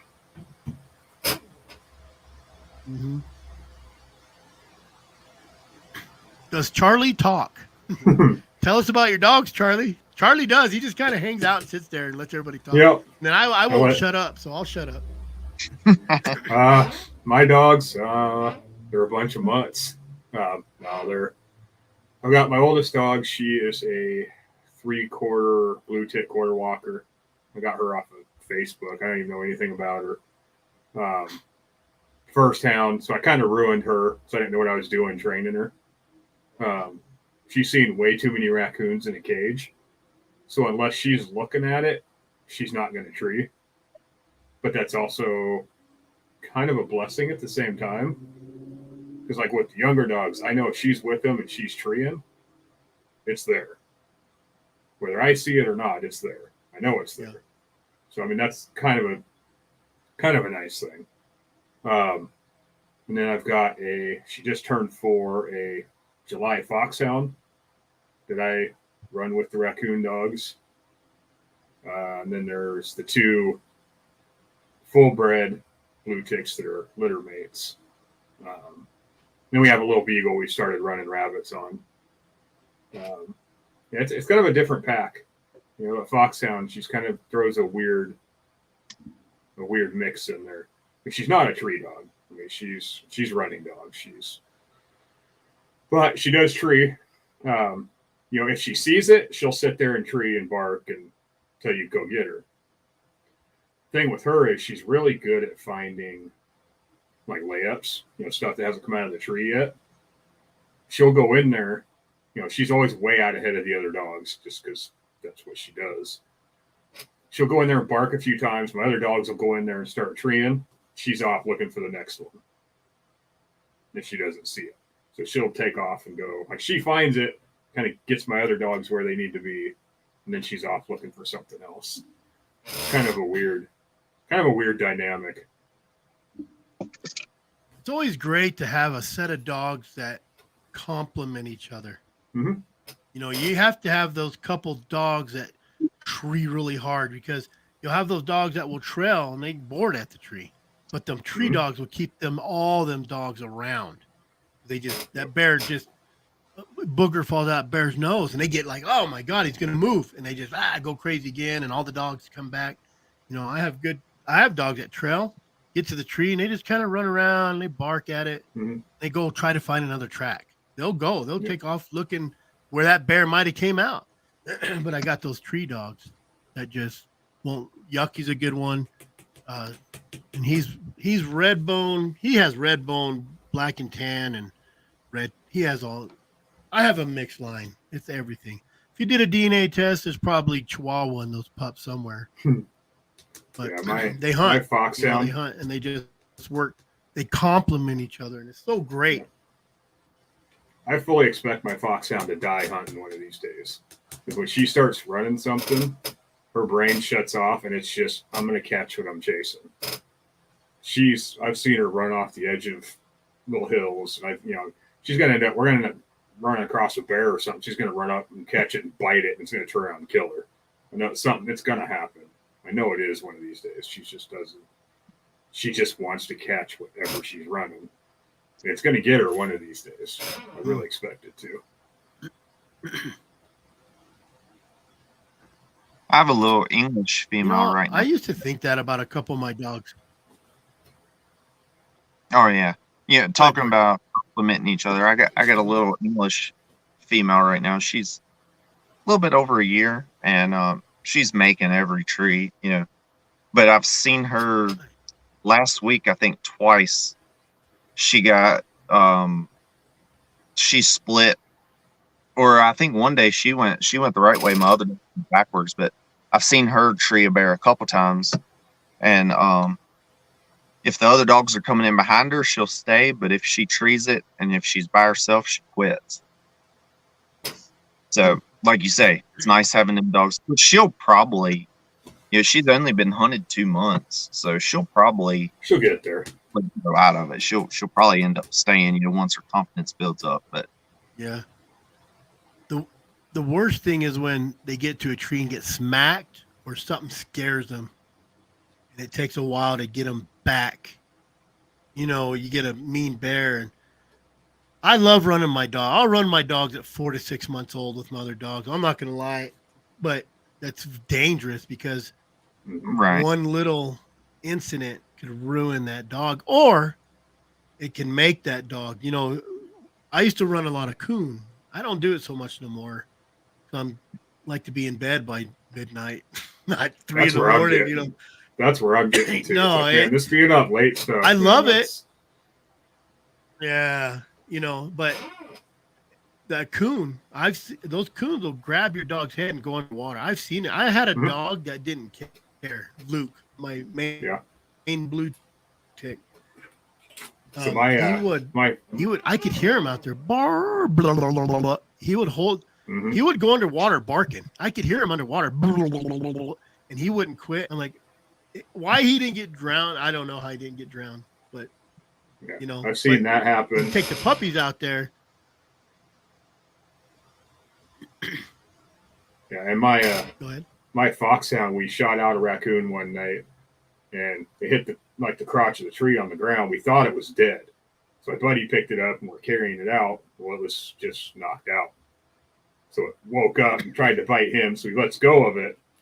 My foxhound comes in there and grabs it. The raccoon grabs her by the tongue and stretches her tongue out probably 2 feet out of her head. She had to swallow a couple of times to get her tongue back in. She was bleeding, but we didn't really look that close at it till we got home. And it almost took her tongue completely off. And we ended up having to get 7 stitches in her tongue to get her tongue stitched back together. Like it was way in the back too. So, if she would have lost it, she wouldn't have been able to drink water. She wouldn't have been able to do anything. Them little things are mean. They're tell not cute and cuddly. The worst fight I've had with a dog wasn't a lion. It wasn't a raccoon. It wasn't a Cotamundi. It wasn't a bear. It was a feral cat I caught out in the desert. And I had a shop in Winslow, Arizona. I had my dogs there when I stayed there, and I'd go run them in this little marshy stuff for a raccoon. And they got in this fight, and I walk out in this field, and it's a little gray cat, and it's on its back. Messing them up. And I'm just using pups. Like they're like under a year old stuff. I'm just running them out there and my one pup went in, and that cat grabbed that dog's tongue or their heads and would latch onto their head. I walked up and kicked that cat off my dog's head. And I'm telling you, I had 3 dogs on it. Those dogs would not. And I told my dad, like, dude, let my big dog go. This cat will go away.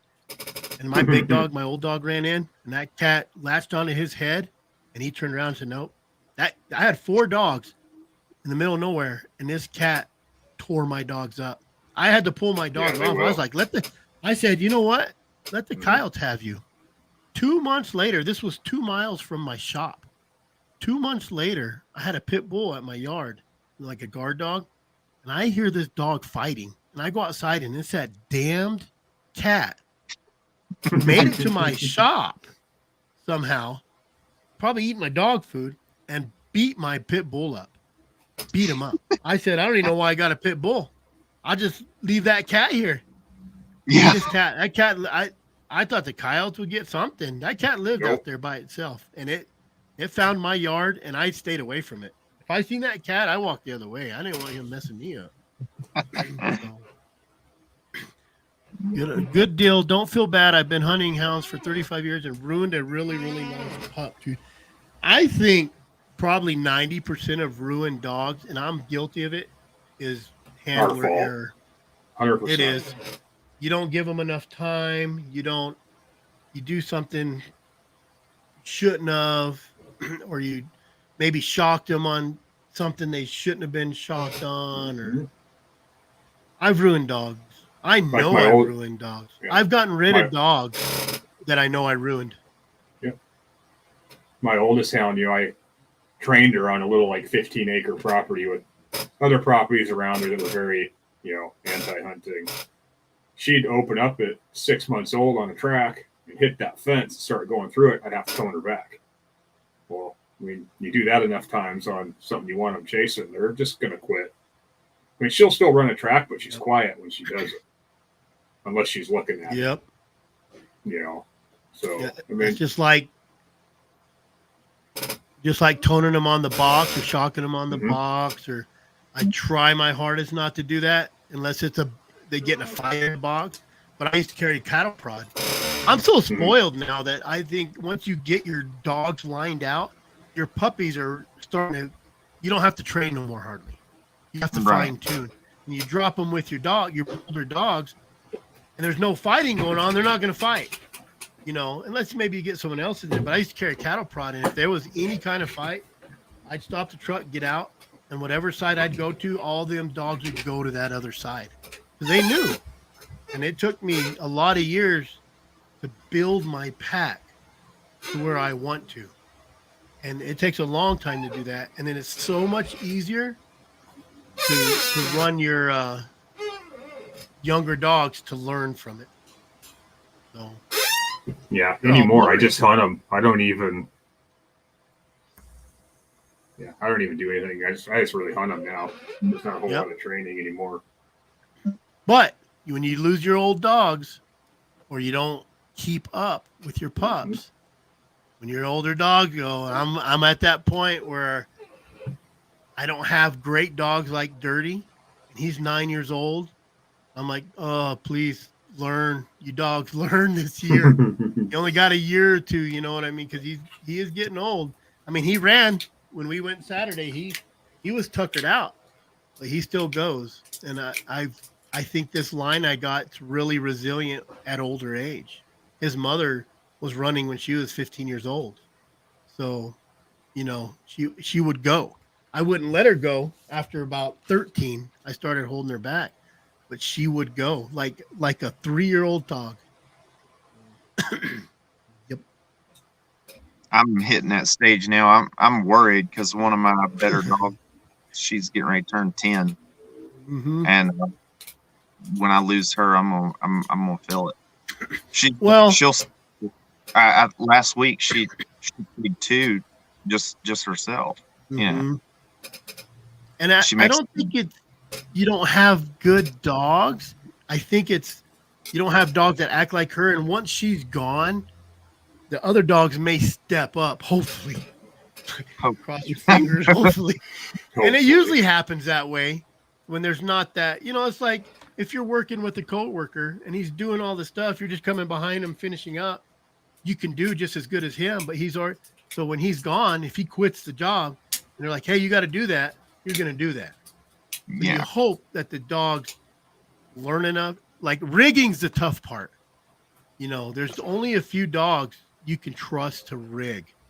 Right. So when Dirty's my trust dog, I don't have anybody else that really rigs like him. So I'm gonna be back at square. I lost his father.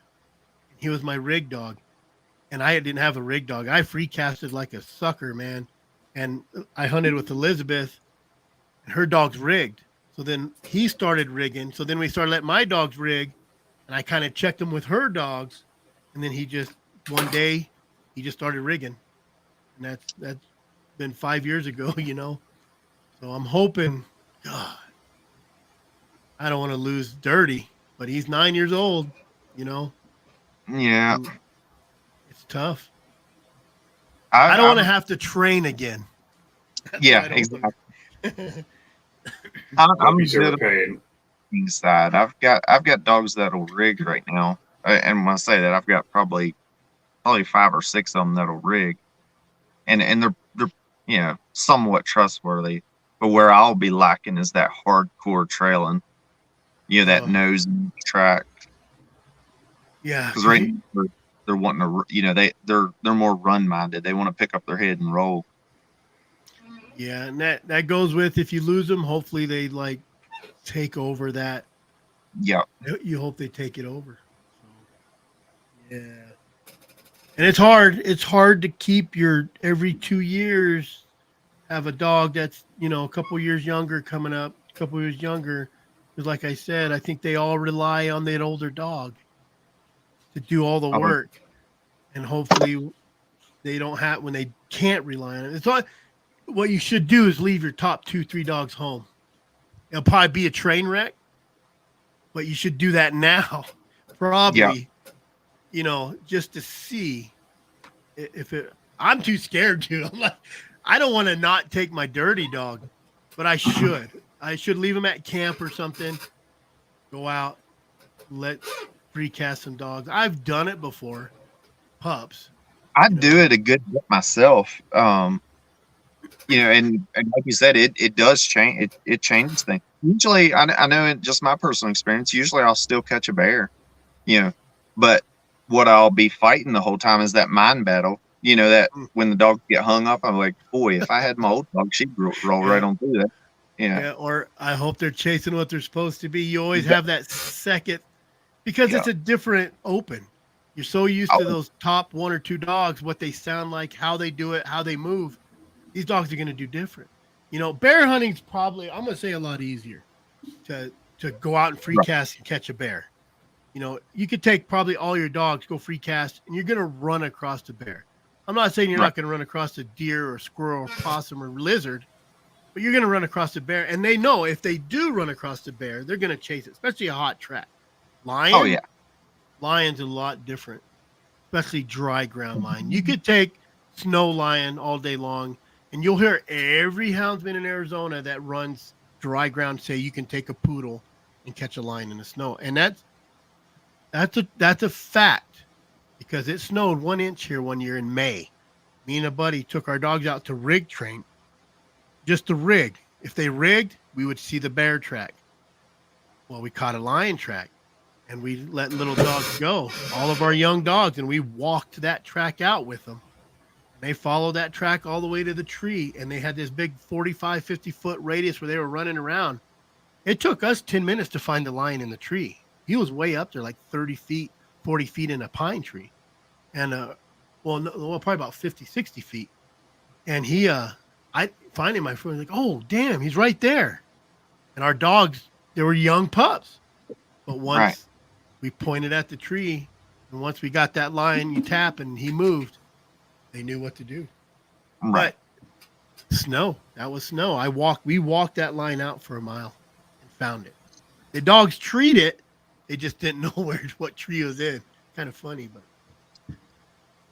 bear, you can free cast. That's how I did it all the time. Anyways, I would see guys rig a mountain, 4 guys.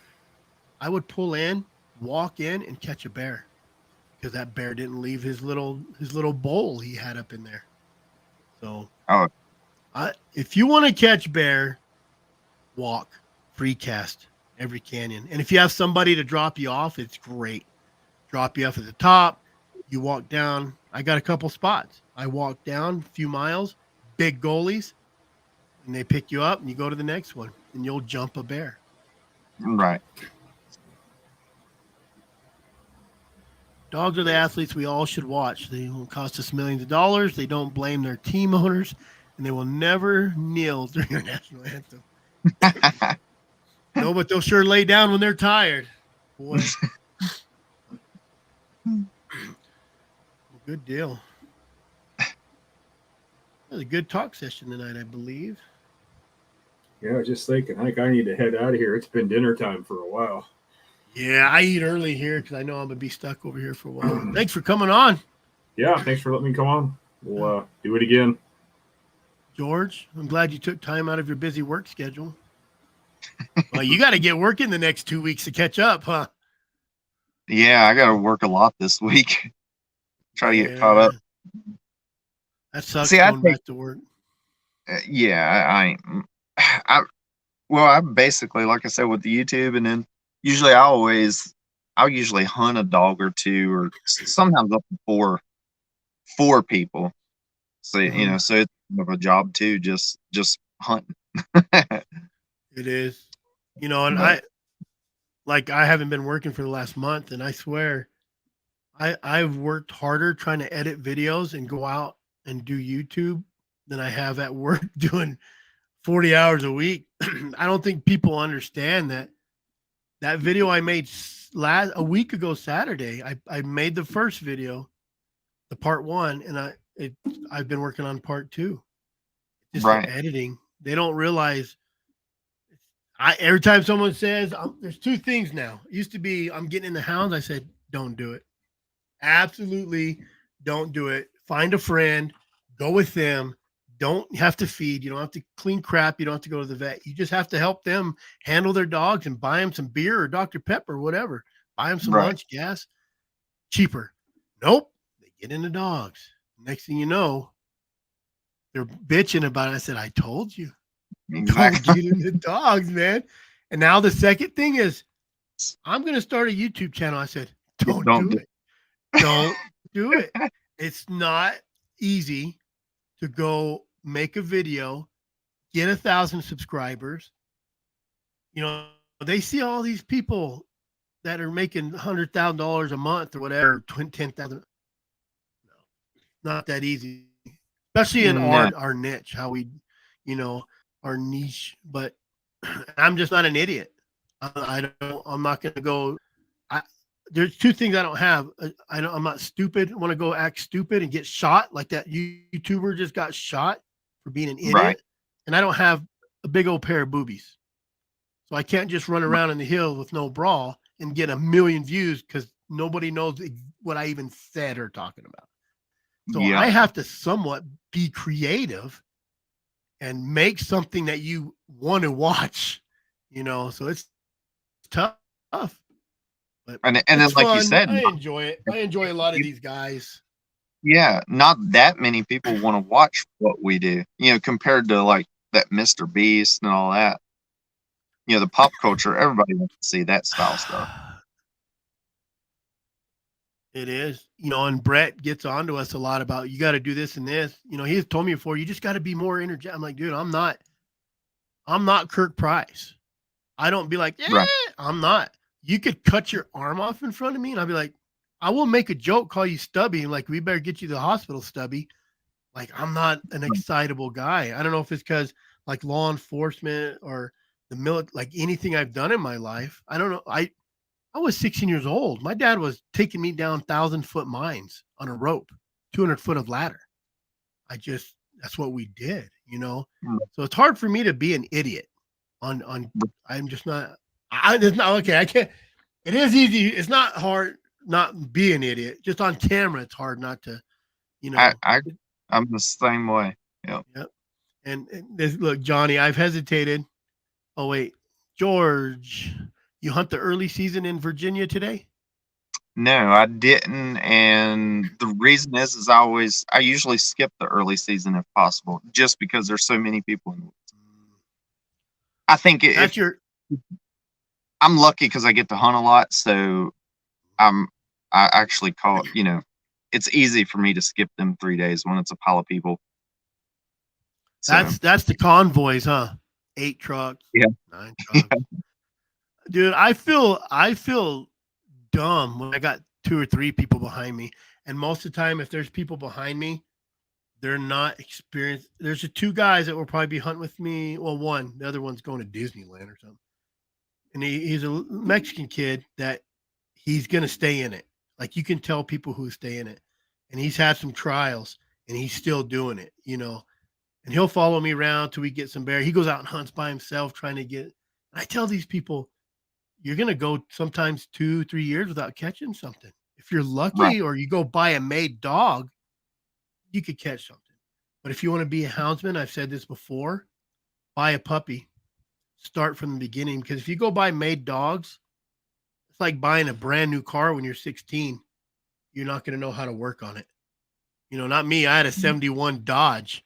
I changed the Right. motor out of another car I had, like to keep it running. Oh yeah. But let's go to this guy. I've hesitated because I've heard you say that a couple times. I want to get into coon hunting. One dog. Get one dog. Don't get two. Get one. Run it for a few years. Learn your dog and get a puppy. Don't. If someone tells you, I'm going to tell you right now, and I'm going to preach like a preacher.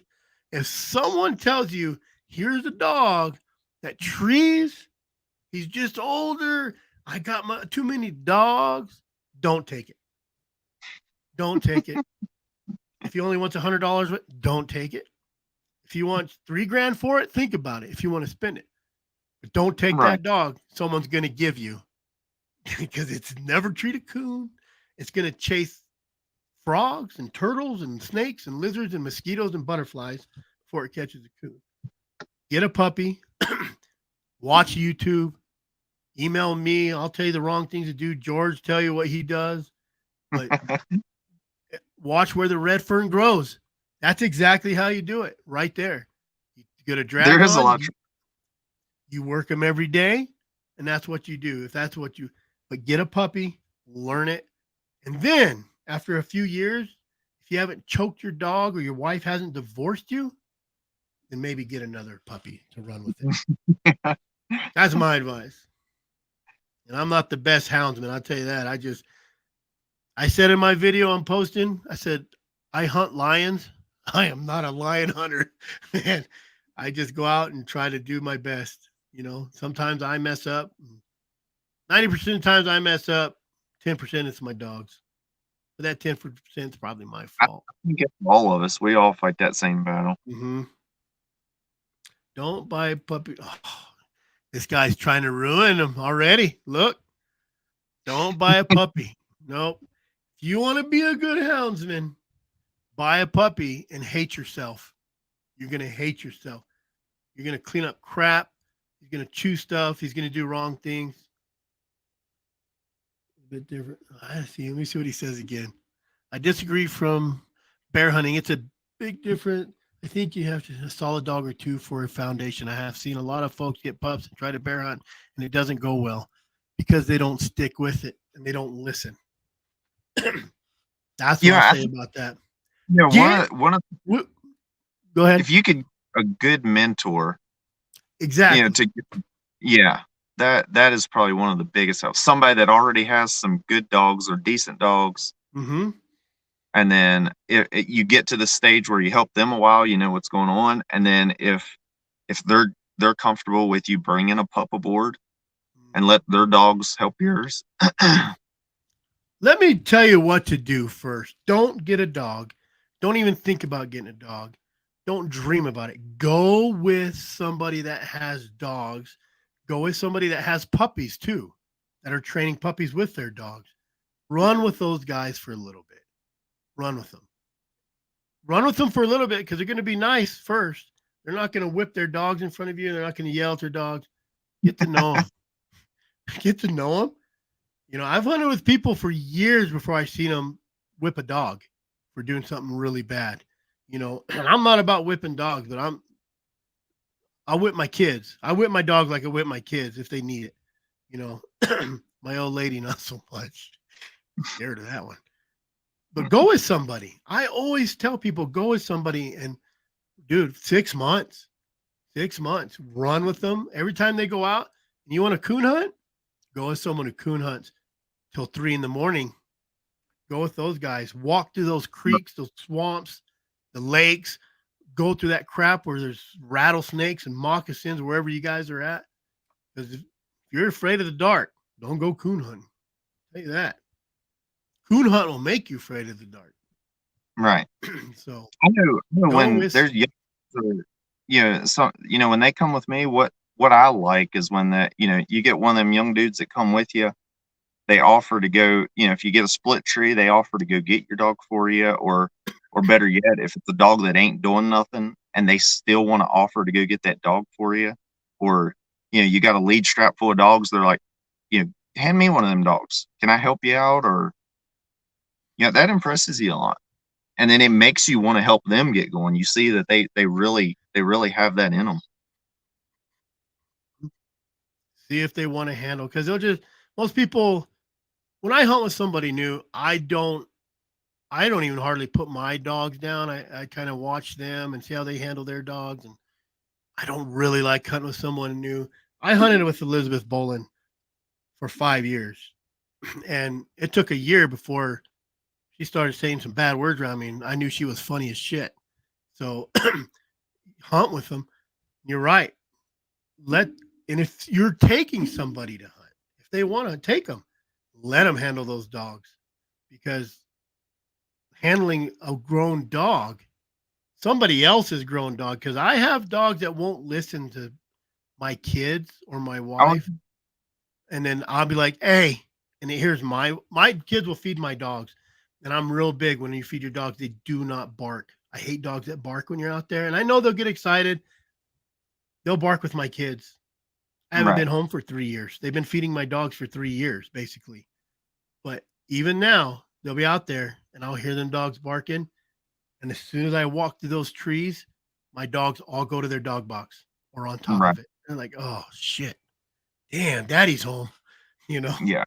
But manners. Your dog ain't worth a shit unless it has manners, too. Right. They're going to be excited. They're hunting. We are excited. We get buck fever. But manners. Find somebody who has dogs with manners. I've hunted with people with dogs with no manners, and it wears you out. You can't hunt. Like I don't let my dogs out, or it holds you back. But you're right. A mentor. Find somebody who's willing to teach you. I had one, an old school, never used collars or nothing mentor. And he told me one time, he goes, my dogs, and this was before shot collars and stuff. He says, my dogs, this is my favorite piece of advice, and I tell this to everybody. He says, if your dogs rig on deer, make sure it's the deer they're rigging on. I don't care if you see them out there. He goes, because my dogs rigged on deer one time, and he put the whoop ass on them. This is like back in the day. He goes, I walked around my truck, get back in my truck, and where those deer were walking, there was a lion track over those deer. Oh, yeah. And he goes, I seen the deer. They were, half mile away going up a hill. That lion track was right there. So that lion was right there trailing those deers. My dog smelled that, and I put the whoop ass on him. He says, always check your track. And that's what a mentor is going to do. Tell you those stupid little tips that will help you out in life. Right. That's pretty good advice from us. We're not even going to charge for that. Yeah. Yep. Find somebody to hunt with. If you want dogs, get one dog at a time. The biggest mistake I've seen people do is everybody's getting rid of pups because they can't sell them. And they say, hey, take this pup. And then you end up with 3 or 4 puppies, and you're trying to train 3 or 4 puppies, and it's tough. Really tough with no older dog. The only dog I would take, and I had a 15-year-old dog someone gave me named Katie, old coon dog. And she was good to go to the creek, run up the creek, and I'd let my pups run with her because she was an old coon dog. But you couldn't run her too long. You could go out for a few hours, enough where you could get a coon, and she would open up on the track. And if she opened up on a track, she was on a coon. Right. That's great for the dogs. If you can find, and a lot of these guys, they'll let you take their old 12, 13-year-old coon dogs hunting, to teach your puppies. Don't go in blind.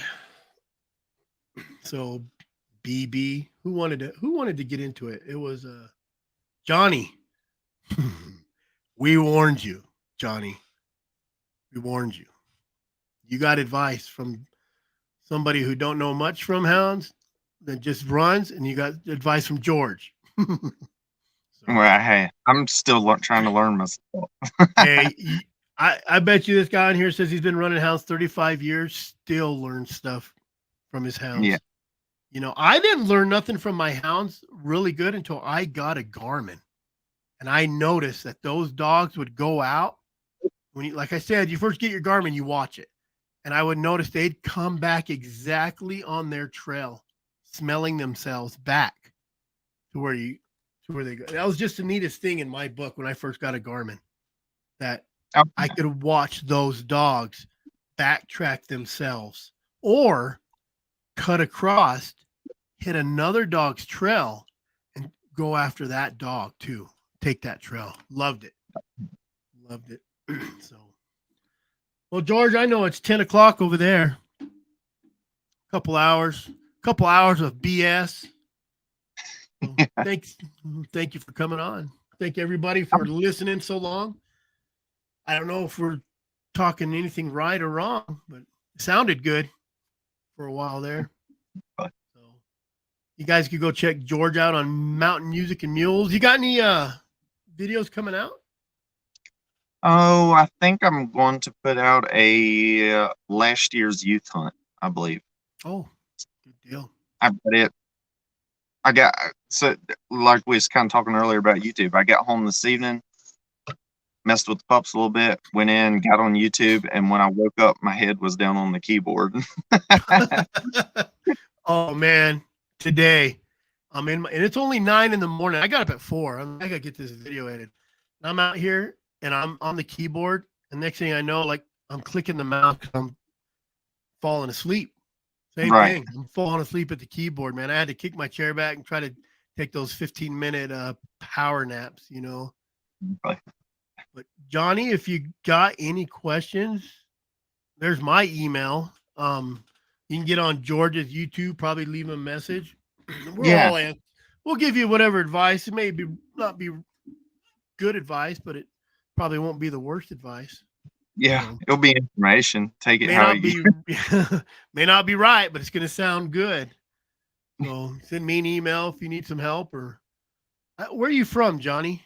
There's so many people that you could probably get hooked up with and run with, and then they'll know somebody who's having pups that you know that their dogs are pretty decent for coon hunting. So. But all right, I got a video coming out tomorrow. It was supposed to be today. I'll be doing a live. I'll be doing a live Wednesday with Sonny Tapia. And if any of you joined last week, I had him on Monday here and he did good. And I had him on Wednesday on mine and he did better. And he's bringing a vet on to talk about like his hunting experience as a vet hunting with him. So Virginia, he's from Virginia. Danville. right south of me. This is the truth right here. Sometimes I'm more confused than learning after 35 years. When you think you know it all, when you think you know exactly what's going to happen, does not. Yeah. So I will have Sonny on Wednesday with a vet. So Sonny can tell us all his lies and have the vet back him up. So thanks for coming on. Thanks for everybody watching. We'll be waiting for your video there, George. You better get home. Were you saying your wife's not feeling too good? Yeah, she's not feeling too good. So better take her some orange juice home or something. Yeah. there ain't no, I don't have no place close to me, so she's stuck. No, dang it. All righty, George. We'll be waiting for your video. Thanks for coming on. That'll work. I'll talk to y'all later. Sounds good. Bye. See ya. See you, Easton. All right, guys. Appreciate everybody coming on tonight. I didn't really have nothing to talk about when I first got on. Nicholas got on, and Brett's in Texas or somewhere doing some big, I don't know what he's doing. Some big, what do they call those? I don't know what they're called. Everybody gets together in a big coliseum and they do the whatever he's doing for. I think it's some YouTube thing, or he's a big YouTuber. We're just small ones. But I will be on Wednesday on Freecast In with Sonny Tapia, and we will be back next Monday. So thanks for everybody for coming, and we will see you again soon.